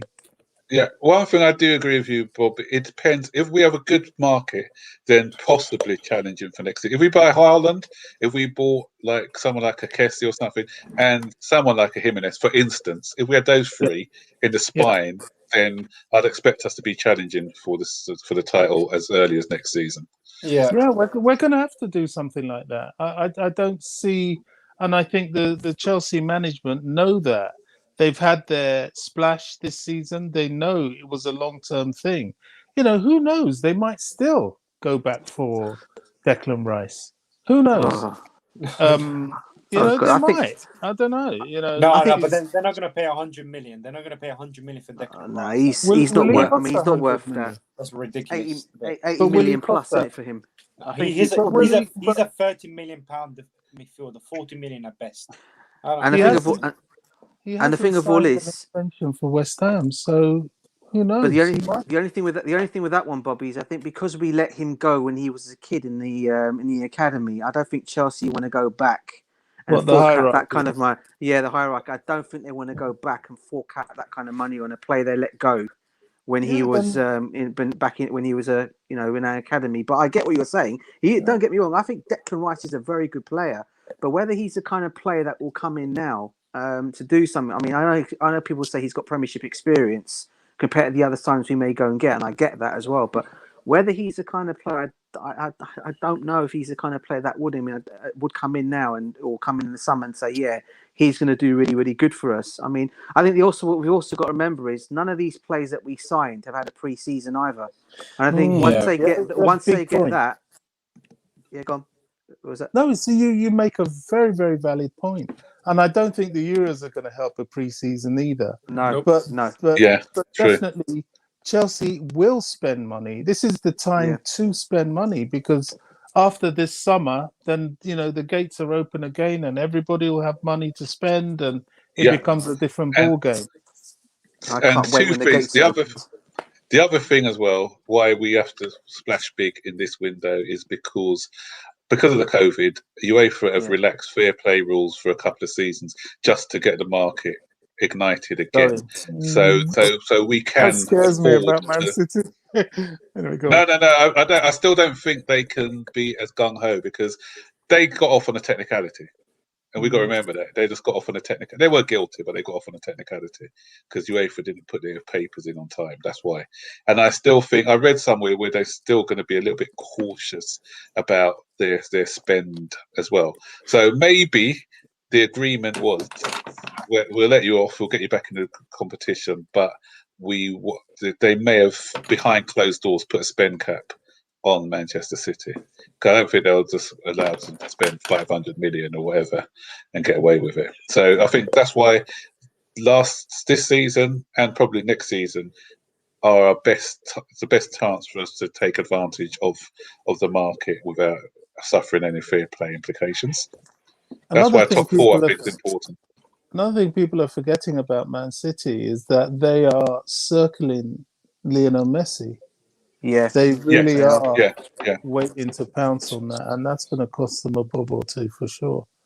Jesus Christ! If they signed Messi, man, every single team that is finished. I disagree.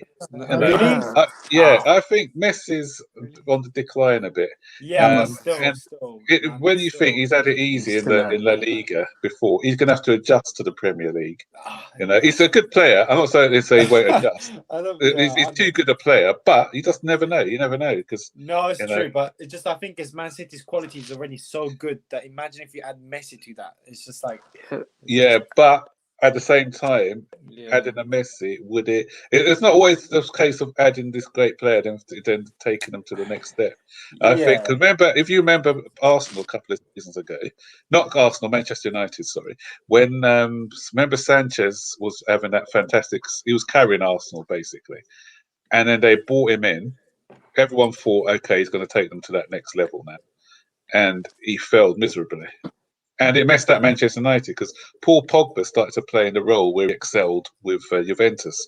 So they put him back to one of the holding positions. Yeah. Sanchez didn't fit into the way that Manchester United played, and he was all the attacking players were getting in each other's way, and it just didn't work. But I'm not saying that won't work with Messi, but I'm saying sometimes it's it looks good on paper, but I don't know. But the only thing is that things work with him already, hasn't he? So Pep's worked with him, so Pep would know his best position as well. And, so maybe, yeah. And apparently Manchester United want to bring Cristiano Ronaldo back as well. Apparently, I heard as well. I heard about that, yeah. But whether I don't think it will happen somehow though. But you just don't know. Yeah. With a new because they've got a new director now, haven't they? A new director and. That's right. Yeah. So and then they had Darren Fletcher. Was it Duncan Fletcher as what's his role? He's I think he's what I think he's is he not what Peter Cech is technical director. Peter Cech is at Chelsea. Yeah, technical director. Yeah. Yeah, so they're going to have one guy who's just going to. This new director is going to be in charge of player acquisition because obviously Woodward messes it up all the time, doesn't he? So they may have a plan going forward now. I don't think it's going to solve that problem as much though, because it's still the owners are going to have to decide to pay the money or not. Like I was going to say that, mate. Yeah. So, like to be honest, like I guess it's a positive, but at the same time, it's like there's many other clubs who have a director of football and they're still not doing well. You know, so it doesn't always kind of correlate to the and who's to say. Darren Fletcher's good. Like no one knows. I guess it's I don't know. It's anyways, it's Man U. I don't really care. To be honest. Yeah. So Ian's asking about Donnarumma. Sorry. I think we need to be careful there. Mendy is a very good goalkeeper. I said that on the other platform. Those saves he made. We have a tendency in football to go with names. Someone just came up and said, we need to be careful about buying big names. Yeah. Now, there's nothing. Donnarumma. I always struggle to say that name. Donnarumma. Donnarumma, his name. There's nothing Donnarumma would have done that what Mendy didn't do today. I don't really see. I mean, I've watched him. I watched him for AC Milan. I've seen him flap at a few things. I don't know. I think we've got a very good goalkeeper. What we need now, and we're sorted. Yeah, we just need a decent backup. A decent backup, maybe. Yeah, someone who's going to be Like gone for Fraser Foster. Someone like that. I think Mendy is like our second best goalkeeper. Like I don't know. The thing is Mendy, I don't know. Like I think we are going to probably if we find the thing with Mendy is he's not a name, and because he's not a name, people tend to not fancy him. Yeah, it's true. He gave me one dodgy moment today, though, when he held on to the ball too long. And well, every keeper will do something, won't they? I do rate him. I do rate him. Yeah. They say he's not good with his feet. I beg to differ. I think he's excellent with his feet. Then what is it he's not doing that doesn't make him worthy of that shirt? I can't think of it. He hasn't let in a silly goal. He hasn't. There was one silly back pass at one time that nearly went in, but that was clearly nerves. I think that was his first game, wasn't it? Something like that. No, I think it was Man United. To be honest, we've got our keeper. We need to give. I think Mendy will be in more Chelsea's fans' kind of hearts. They'll appreciate him more next season. Sometimes when a new player always comes, like in this first season, sometimes like who was it that came to Chelsea and then like Jorginho, for example, the first game when Jorginho came, no one really liked him as much because they thought, from Sarri, and no one really like rated him, and then the following season, people actually started maybe shouting his name. The Lampard kind of people started appreciating more. So I think we'll give a season to all these players, and then I think and then you can kind of judge them on that, and then people will start maybe appreciating the players more. Yeah, especially if we win something. Yeah. I want to say something on what Bobby said. He said something about the saves that Donnarumma has done that Mendy would do. The saves that Mendy did today, Donnarumma would not be able to make those, despite his height and everything. And he wouldn't, especially the chance where I don't remember. I think it was, I forgot his name. He scored a goal, but it was offside. Roberts. Yeah, he took a shot, Yeah. and Mendy did good enough to hit it onto the crossbar. But yeah, that was a bit. That's what Ian's saying here. Only 1% of goalkeepers will put it off. Yeah, the fingertips. Yeah, even the other one. That was a very good save because he was going the other direction. Yeah, he did it against Sevilla as well. He used it and he crawled it out, man. He was going the right, and he just put his hand out. That's quick reflexes, man. Yeah, but you know, that's what really, and that goes back to why. And I don't remember who said it, but when you think about it, it does make sense to sign players who are not quote unquote big names, because Petr Cech, he was like, I would say, scouting him a bit at Stade Rennais. And I mean, I'm pretty sure a lot of us didn't even know how much of a good goalkeeper he would have been until we probably signed. Because I said it before, based on the fact that we signed him after, even though we were looking at him before, when we signed him, it looked like it was like we're panicking, even though that's not it, because we were looking at him before. But I think it was right after the West Brom game when we finally tried to pull it off. Well, Petr Cech himself wasn't a big name when we got him. Yeah. Look what happened there. Exactly. Not a lot of people knew about him, and he came from the same club as well, Ren. And he did need a bit of adaptation. It's just I think all Chelsea fans we're all hoping and praying that next season these players would have had a year under. Players are a year older, players are more experienced, and a new season is always like it's more it gives players perspective, sometimes, because after the end of the season, especially now, like if you have 10 games to go, if you have a good end of the season, then you go back and over the summer you kind of reevaluate who you are. And then you come back, you could get a completely new player, the following season. So exactly. So Hazard is an example of that. Hazard is an example of that one. Yeah, exactly. So when's the African Cup of Nations? Because I know that they switched it to the summer, but because of the COVID, is it going to be summer again, or is it going to be in January? I hope not. I hope not. I hope not. This is why we have to get someone like Fraser Foster as a number 2. That's what I'm thinking. I have to do some research. Oh my goodness. I've got to do some research on that, because I know that they definitely switched it. But I did read somewhere that it may be just in the winter. Don't know. Is the World Cup going to be played in the winter as well this year? Next year in Qatar. Is that still going to be? Yeah, it is. Yeah, it is. And that's going to be a disruption as well next season, isn't it? Yeah, how's that going to work? That's ridiculous. I'm so baffled it is ridiculous. It's just money talks at the end of the day. How did they put it in that country? There's still a lot of rumors about there's always been a lot of rumors and conspiracies about how it was all. It was bribing going on. It was fake. It was like a full on it was all just based on money and stuff, and it's not practical. What I find interesting is how the hell you're going to play a football match in an air-conditioned stadium. How does that work? That is so true.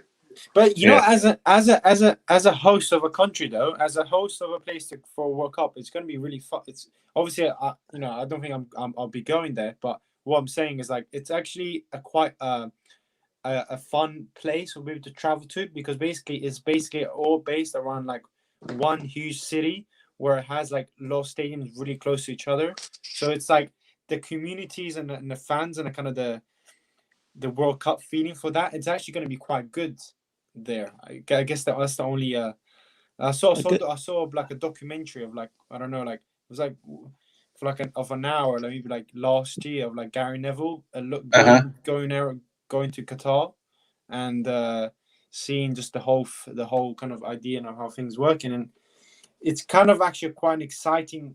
Apparently it's going to be one of the most interesting World Cups has ever been, because of the amount of there won't be any traveling to do. It'll be like half an hour on a car journey, go to another stadium. It won't be having to fly or having to go, like Brazil or Okay. Cups where you're having to fly away. It's going to be more local, and it's going to be interesting. Yeah. I hope their police is good, because there'll be some. If they're close, if the fans are close to each other, the Russians against the England, I'm having. Oh dear! I went to the 1998. The only World Cup I've been is when France '98. Yeah. And I went to see Jamaica play against Croatia, and that was a great experience. So it was actually quicker for me to get from where I live to Lille. I think the game was in Lille than it was if I was driving up to Manchester or something.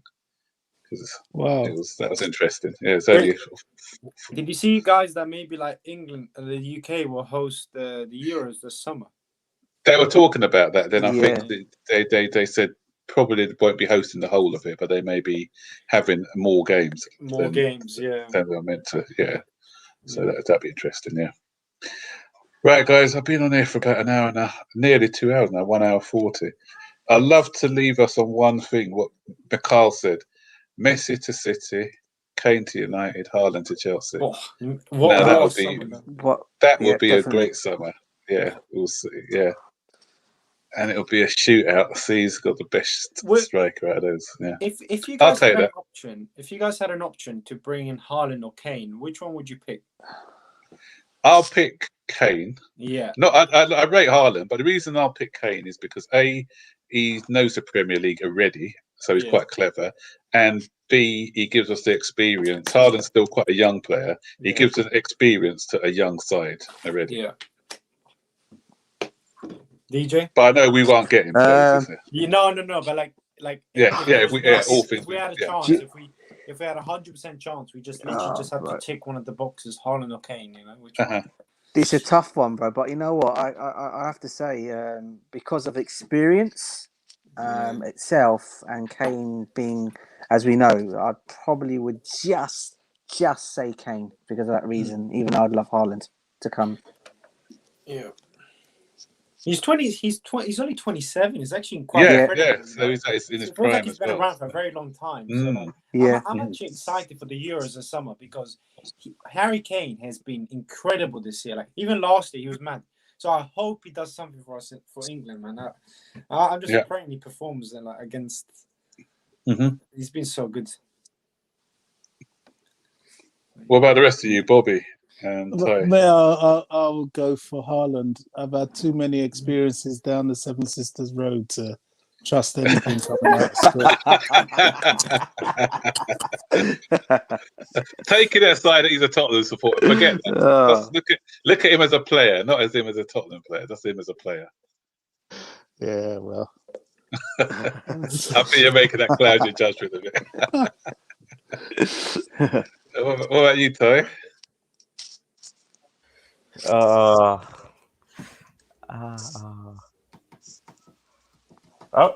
gonna say Harry Kane. Yeah. Harry Kane. Actually, yeah. Imagine if Haaland had stayed in the UK, because he was born in Leeds. So what if he was at Leeds United? Haaland was born in Leeds. Yeah. When his dad was there, yeah. So he's English. Talking about, I'll just leave you guys with a story. Talking about Bobby and his Seven Sisters experiences. I remember going to watch a game, Chelsea against Tottenham at White Hart Lane, and my friend managed to get us tickets in the Tottenham end. Believe it or not. I was actually sitting behind the goal. And you know where the guy plays the big drums? He's not behind the goal. He's towards the left, in the stand towards the left. And it's quite hard watching a match, an away match, because obviously you have to suppress your emotions a bit. But we were 1-0 up, and then Roberto Di Matteo scores this goal, and he's arced it into the top left-hand corner. It'd be near left, my right there, top corner. And there was about 4 of us in the Tottenham end, and we just jumped up and started cheering. But funny enough, none of the Tottenham fans did anything to us. Not one of them. I had they must have liked it then. They must have thought, these guys are good guys. Maybe I'm 6'2" and they didn't want to do it. I had a similar scenario for the Arsenal, for an Arsenal game. One of my mates is a massive Arsenal fan, and he got some tickets to go and watch him at the Emirates. And I think it was I can't remember. It was a great goal we had scored. I think it was when we thrashed them or beat them. I can't remember. I think it was at the Emirates Stadium. I cannot remember. And the one we won 5-0 in the cup game, or was it a league game? I think it would have been that one. I think it was that one. I remember, right? When I stood up and I was in the Arsenal crowd, and I stood up and I cried and shit, and the looks I got from I thought I was going to get rushed. You know that afterwards. Seriously, do that. I was. Oh, God, do that at West Ham Stadium. You're probably going to get stabbed in the eye or something like that. Do you know what? I don't think I'd do that at West Ham. I wouldn't do that at West Ham or Millwall. I wouldn't risk that, mate. Yeah, West Ham, both inside and outside the stadium. You know, I was there when Bjarne Goldberg scored that. Goldberg. Bjarne Goldberg. What a goal that was. Yeah, with Spurs, it's not inside the stadium you got to worry about. It's when you get out. Exactly. Yeah. Have you been to Chelsea, West Ham?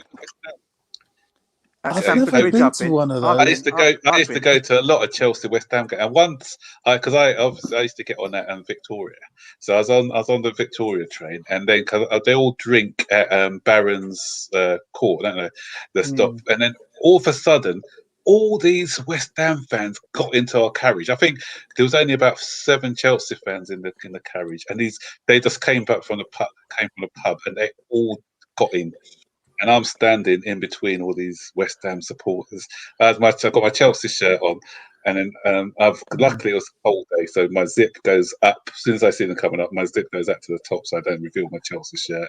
And they were banging on top of the tram. I mean, on the train, on the tube, banging and saying, "Oh yes," and really shouting a lot. And I thought, "Oh dear, please." That was the longest 2 stops that I had to get to the ground. I thought, oh gosh.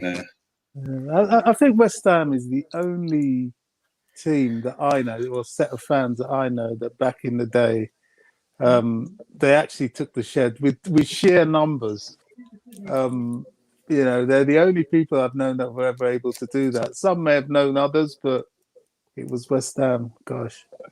I was at I'll tell you what game. I was at the Millwall Chelsea 1995. It was. Oh my God! The season after we just won got to the final. I think we got beaten by Man U the year before. And I remember, Bobby may remember. I'm not sure, DJ, how long you've been to Chelsea, but we had the stand, the south stand, the now south stand, was just being built.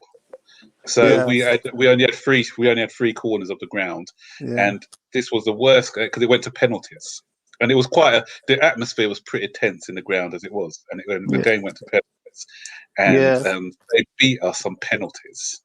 And after the game, because they had some temporary chairs, for the other standings. The chairs were getting ripped out, getting thrown at. The Millwall fans started to run down to the Chelsea, and that was. Sorry, guys, I can't relate. I wasn't born before that. Mate, taking down memory lane again. So I'm going back. If you want to go back as far as a Chelsea fan, you were talking about how far I've gone back. Bobby and you probably been the same time as me. I've actually been a Chelsea fan since when John Hollins was our manager. Let's put it that way. That was a disaster. It was John Hollins. But to be fair, Chelsea fans have given as good as they've got, to be honest. Yeah. That's why I did in my match preview against Leeds, Chelsea Leeds. That was another tasting match back in the day, wasn't it? Chelsea Leeds, Chelsea Cardiff, as well from outside of London. Those two were pretty, There's something about Leeds. I don't know. It's just got dirty everybody's backs Leeds, up. mate. Dirty Leeds. Oh my lord! We all hate Leeds and Leeds and Leeds. We all hate Leeds. And do you know where this all comes out of? I mean, you got this all comes down from the FA Cup final. With Peter Osgood. Yeah. Oh, and we were the dirty team in that. I know. Tyrone and Alex. If you haven't seen the 1970 FA Cup, go and watch it get a DVD of it, or try and watch it on old YouTube channel or whatever. It was played in today's game. It would have been abandoned because there wouldn't have been enough players left on the pitch. Really? The amount of players with the red cards in that game, Good old Chopper Harris, huh? And Bobby, you're talking about the pitch what was played on today. Remember that pitch what we played on for that Old game? Trafford, at Old Trafford. Oh, that was a battle. That was just GBH. Chelsea were determined to win that game. There was just nothing. I actually heard about that game from my dad. Actually, but I never watched it. I saw a bit of it on some YouTube channel, but I didn't watch the entire game. But man, my dad used to tell me that it was a crazy game, and and there was this one moment in the game actually when I think I don't remember who, but Georgina got that tackle, and I heard one of the commentators say, it brings you back to that 1970 game. That tackle right on his calf. I mean, to be fair, I never actually watched it in that way. I only watched it because it was before my time, but I watched it on videos and things like that. But I saw the highlights of how it all went. My dad was actually saw that game, and he was going on about. He was telling me, he goes, those days, he goes, the Leeds and Chelsea fans, it was just probably the worst ever because they just couldn't stand each other. They really couldn't for whatever reason. It was bad. I think the whole Spurs thing was supposed to have started from the 65 League Cup final. Where they were really dirty, and from there it spilled over, and we've hated them ever since. You know what, guys? What I want to do one day, I want to do a nostalgia stream where we can look back and talk about some of these old matches that we've been to and some of the stories that we had. So I think we should try and get one of those sorted out one day. So I'll let you guys. That would be beneficial. That'd be great. To be honest, that'd be beneficial to me. Well, I can only start from 1999, so you missed a lot. Yeah, but it's good to know the history, so that will help you to appreciate the future, the present, and the future. Maybe you guys can give me some lessons, some history. Well, to be honest, football's come a long way because I'm sure, Max, you can remember, every Saturday was a battlefield. I mean, it was literally war, inside and outside the stadium, mainly outside, really. Chelsea Spurs, my God, there was always Spurs Chelsea. Oh God. I mean, what I would say. I was just going to say to Alex, he was just asking about this. What I'll say to you, when people turn around and say Chelsea don't have history, right? And they always turn around and say, we won nothing pre-Roman Abramovich or before Roman joined. People don't realise we actually won. We won things long before Roman came to the football club. The only thing we never ever won was a Barclays League division title. We won 54, 55. We did 1955, wasn't it? Yeah. I guess they say that because because of the because I think there's a lot of Chelsea fans that compare themselves to the Man United, the Arsenals, the Liverpools. That's the problem sometimes. I think Chelsea was they've always. I think they're also the rivalry. I think it's one thing having history, but then also having that rivalry in history. Which is important.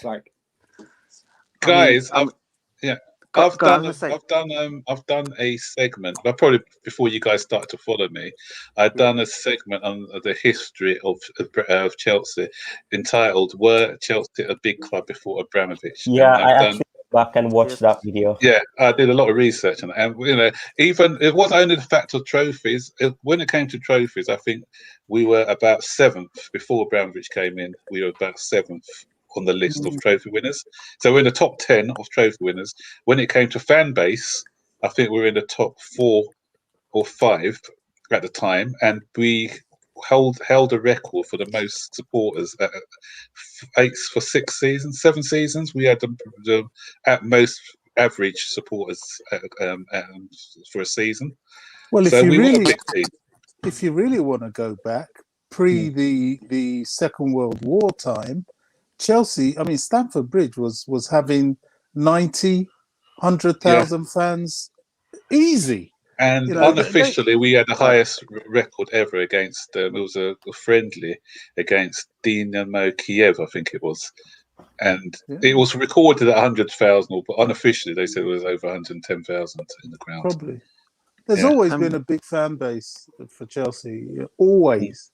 And wasn't our first European Cup 1971 when we beat Real Madrid in a Cup Winners' Cup as well? Yep.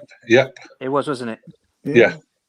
In fact, we were meant to be the first British team to go into the European League. I don't know. I think when we won the league, the next season, I think British teams boycotted the European Cup, as it was called then. That was why Chelsea didn't go into it. They said that's when the snobbish side of Britain, they just scuffed it and said, this is a nothing cup, our tournament's bigger, so don't enter it. So what was that the time when we were invited, when we were actually invited to the cup? Yeah, we're invited, and they told us not to go into it. Yeah. Can we do this another time? And I write my notes down. That was why. Alex. That's what I'm saying. We'll do this. We'll try and I'll make some notes. I'll be in my lesson. I'll take some notes. So then, so when it'll be good for when you're getting into arguments with your friends. I remember when Chelsea got into the World Club Cup, and then Chelsea TV was very active, and I was having big arguments with Frank Sinclair and Jason Cundy because they were saying, "Oh, it's not important." I said, "Flipping hell, it is important. This is the time to win it. What are you talking about?" I said to you, Bobby, I remember you. When Chelsea used to come on, I said to you, you used to ring up Gigi quite a lot, didn't you? Yeah, Robert Riley. Robert Riley. Robert Riley from Tunbridge. I want to invite as well. I want to invite George Martin. He'll be a good character. So I recognise Bobby. I hope he's he's on Twitter. He's on Twitter. Do you follow him, Bobs? Yeah, is that him or his son? Because George is quite an old gentleman. I thought it was him. I met him at the bridge. Is his son the same name? I don't know. I think it's him. I'll try and get him on as well because he's a real character. I remember him. Please do. And Vic Lear. Remember Vic Lear? Vic Lear. Oh God, Vic Lear. Yes. And there was another guy as well who used to talk quite. I forgot his name. Is it George Martin? Yeah, George Martin. George he was on regular. I didn't phone as regular as you guys because you guys were on every. I phoned that I was on there about 3 or 4 times. The only problem was it took you about an hour to get through, didn't it? You're waiting. Yeah. George Martin used to love Gigi up big time. Yeah, I probably remember that. And then Alison Bender as well. He liked as well. Yeah. Alison Bender. Yeah. I like Alison. She's a proper Chelsea girl. She's cool. I like our girls when they support the club like she does. It's just she does a lot of stuff on Twitter nowadays, doesn't she? A lot of stuff. I see her put things up. She does. Yeah, it's good. Anyway, guys, we're near the 2-hour mark, but we will definitely, because obviously the likes of Alex wants us to do it, and he'll take notes. Tyrone, Ian saying it's a good idea, so it'll be good, and it'll be something different from just the other stuff. Just talking about nostalgia and everything else. That'll be great, I think. So that'll be. We'll make it happen, and I'll let you know. I'll let you guys know when we're going to do it. Excellent. DJ Sab, are you going to go on Monsters stream though? Oh, and Because listen, he's live right is now. he on He's there, live is he? right Just- now. Oh, is he on now? Is he? Okay. Yeah, he's live now. I think I think it's recent. I want to hear just if just post on Twitter and let us all know, Matt. Okay, yeah, I'll do Yeah. that. Yeah, definitely. Yeah, You know, yeah. unfortunately, some of us still carry the scars of watching Chelsea in those days. But man. well, Hey, listen, that's how it was. not to reminisce back more. Sorry, Max, I need to go, but Yeah, I can also remember another game, the ZDS Cup, Tony DeRigo free kick against Middlesbrough. What a goal! Yeah, 1-0. yeah. And who was the team back then? Well, didn't they have Bernie Slave? Didn't they have Bernie Slaven as their top striker? Back in the day. Remember, we Bernie beat Slaven. Fing. I remember we beat Fing 5-4, didn't we? The very first one, we beat Man City 5-4. Yeah. When we 5-0 up, we were 5-0 up, and they came back and scored 4 goals or something ridiculous. Yeah. Oh, mate. Yeah. There were the days. Yeah. Well, sorry, I had to throw that one in there. ZDS Cup. I think we had Ken Moncal. We had Ken Moncal. Yeah, Ken Moncal. I remember going to it? watch some of those games. I saw Crystal Palace in the semis once. And, was Andy Townsend in there? I can't remember. Andy Townsend was there. Yeah, it was Andy Townsend and all those guys. What was the year Peter Nicholson and Graham Roberts were at the football club? They were there as well, weren't they? Peter Nicholas, yeah. I met him. I've met Peter. Yeah, Glenn Roberts. Was it Mark Steen was there? Mark Steen. That's where Mark Steen and John Spencer. John Spencer. Yeah. God, man, they were the days, weren't they? Them days. Yeah. All right, guys. Yeah, we'll talk more about. We could talk about this all day, all evening. But we'll try and dedicate a show for it. Yeah. Okay. But with it all, there was a really dark side in those days. Yeah, racial I think I'll label it actually the good, the bad, and the ugly. So that'd be absolutely. It's quite nice that during the whole of I guess one positive thing that you can take out this COVID thing is that a lot of people won't have met each other across the Chelsea fan base or even any fan base. Having to meet, having met people across, especially online and stuff like that, and it's one of those nice things because it has been great. I know some other people that some people have met each other on podcasts or online, and then actually end up meeting those people in real life, and it's one of those nice things that people have actually kind of made friendships through a whole. It's quite a cool thing in a way. It's been quite of a. Yeah, it has. Totally agree on that. It's been brilliant. I mean, meeting everyone, talking to everyone, it really is. Yeah.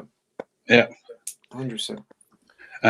Okay, then, guys. Yeah, I have to edit my match review. So yeah. Yeah. All right. So have a great weekend. Let me know when it's coming out. Your match weekend. Remember, if anyone hasn't followed Thai Talks, give him a follow. And I love what he did the other day. Guys, I'm going to plug this one for you. What he's done, he did a money league of the 10 richest clubs, and it was a little graph thing. That was really good. What's the YouTube channel called? What's it called again? Yeah, I was going to ask you the same question. It's Tyrone Codner. I don't know if. Shoot, I'm gonna try and get. Are you on Twitter, bro? Are you on Twitter? I'm on Twitter and I'm on Twitter and Instagram. It's Thai Talks and more on Twitter. Thai Talks and more on Twitter. Okay. Wait, do you mind Tyrone Codner, I think. On YouTube. You might type it in the private chat. Yeah, I'm gonna try to put the link. Yeah, do so, man, so I can see. I can link to Tyrone Codner, I think. Search for Tyrone Codner. I'll put that. I spelled it the right way, haven't I? So So do that and on YouTube. Yeah. Okay. Cool. And we'll do that. Yeah, and watch the one about the 10 richest clubs. It's a little graphic that he's done. It's really good. And before I go, I don't want to keep talking, but it just shows you that Chelsea were. I think it was from 2002, wasn't it? Or the year? Was it from 2002 to 2002 to 2000 till present day. Yeah. And Chelsea were in the top 10 from 2002, and that's before Abramovich came. Manchester City just came in late, so if anyone was buying their way up to the top, it wasn't us; it was probably them. So yeah. With that little dig, I'll just go. All right, guys, enjoy the rest of your weekend. I'll catch up with you guys. Max. Yeah, I'll put it in the private chat. I'll put it in the private chat. Cool. Up the Arsenal tomorrow. Let's beat Yeah, for sure. Just for once. And a Man U West Ham draw, and a Man U West Ham draw would do, and then and then today wouldn't seem too bad if those results happen tomorrow. Yeah. So okay then. Cheers, All right, guys. Peace out, everyone. Bye. Take care. Cheers. Bye. Bye now. Bye. Bye.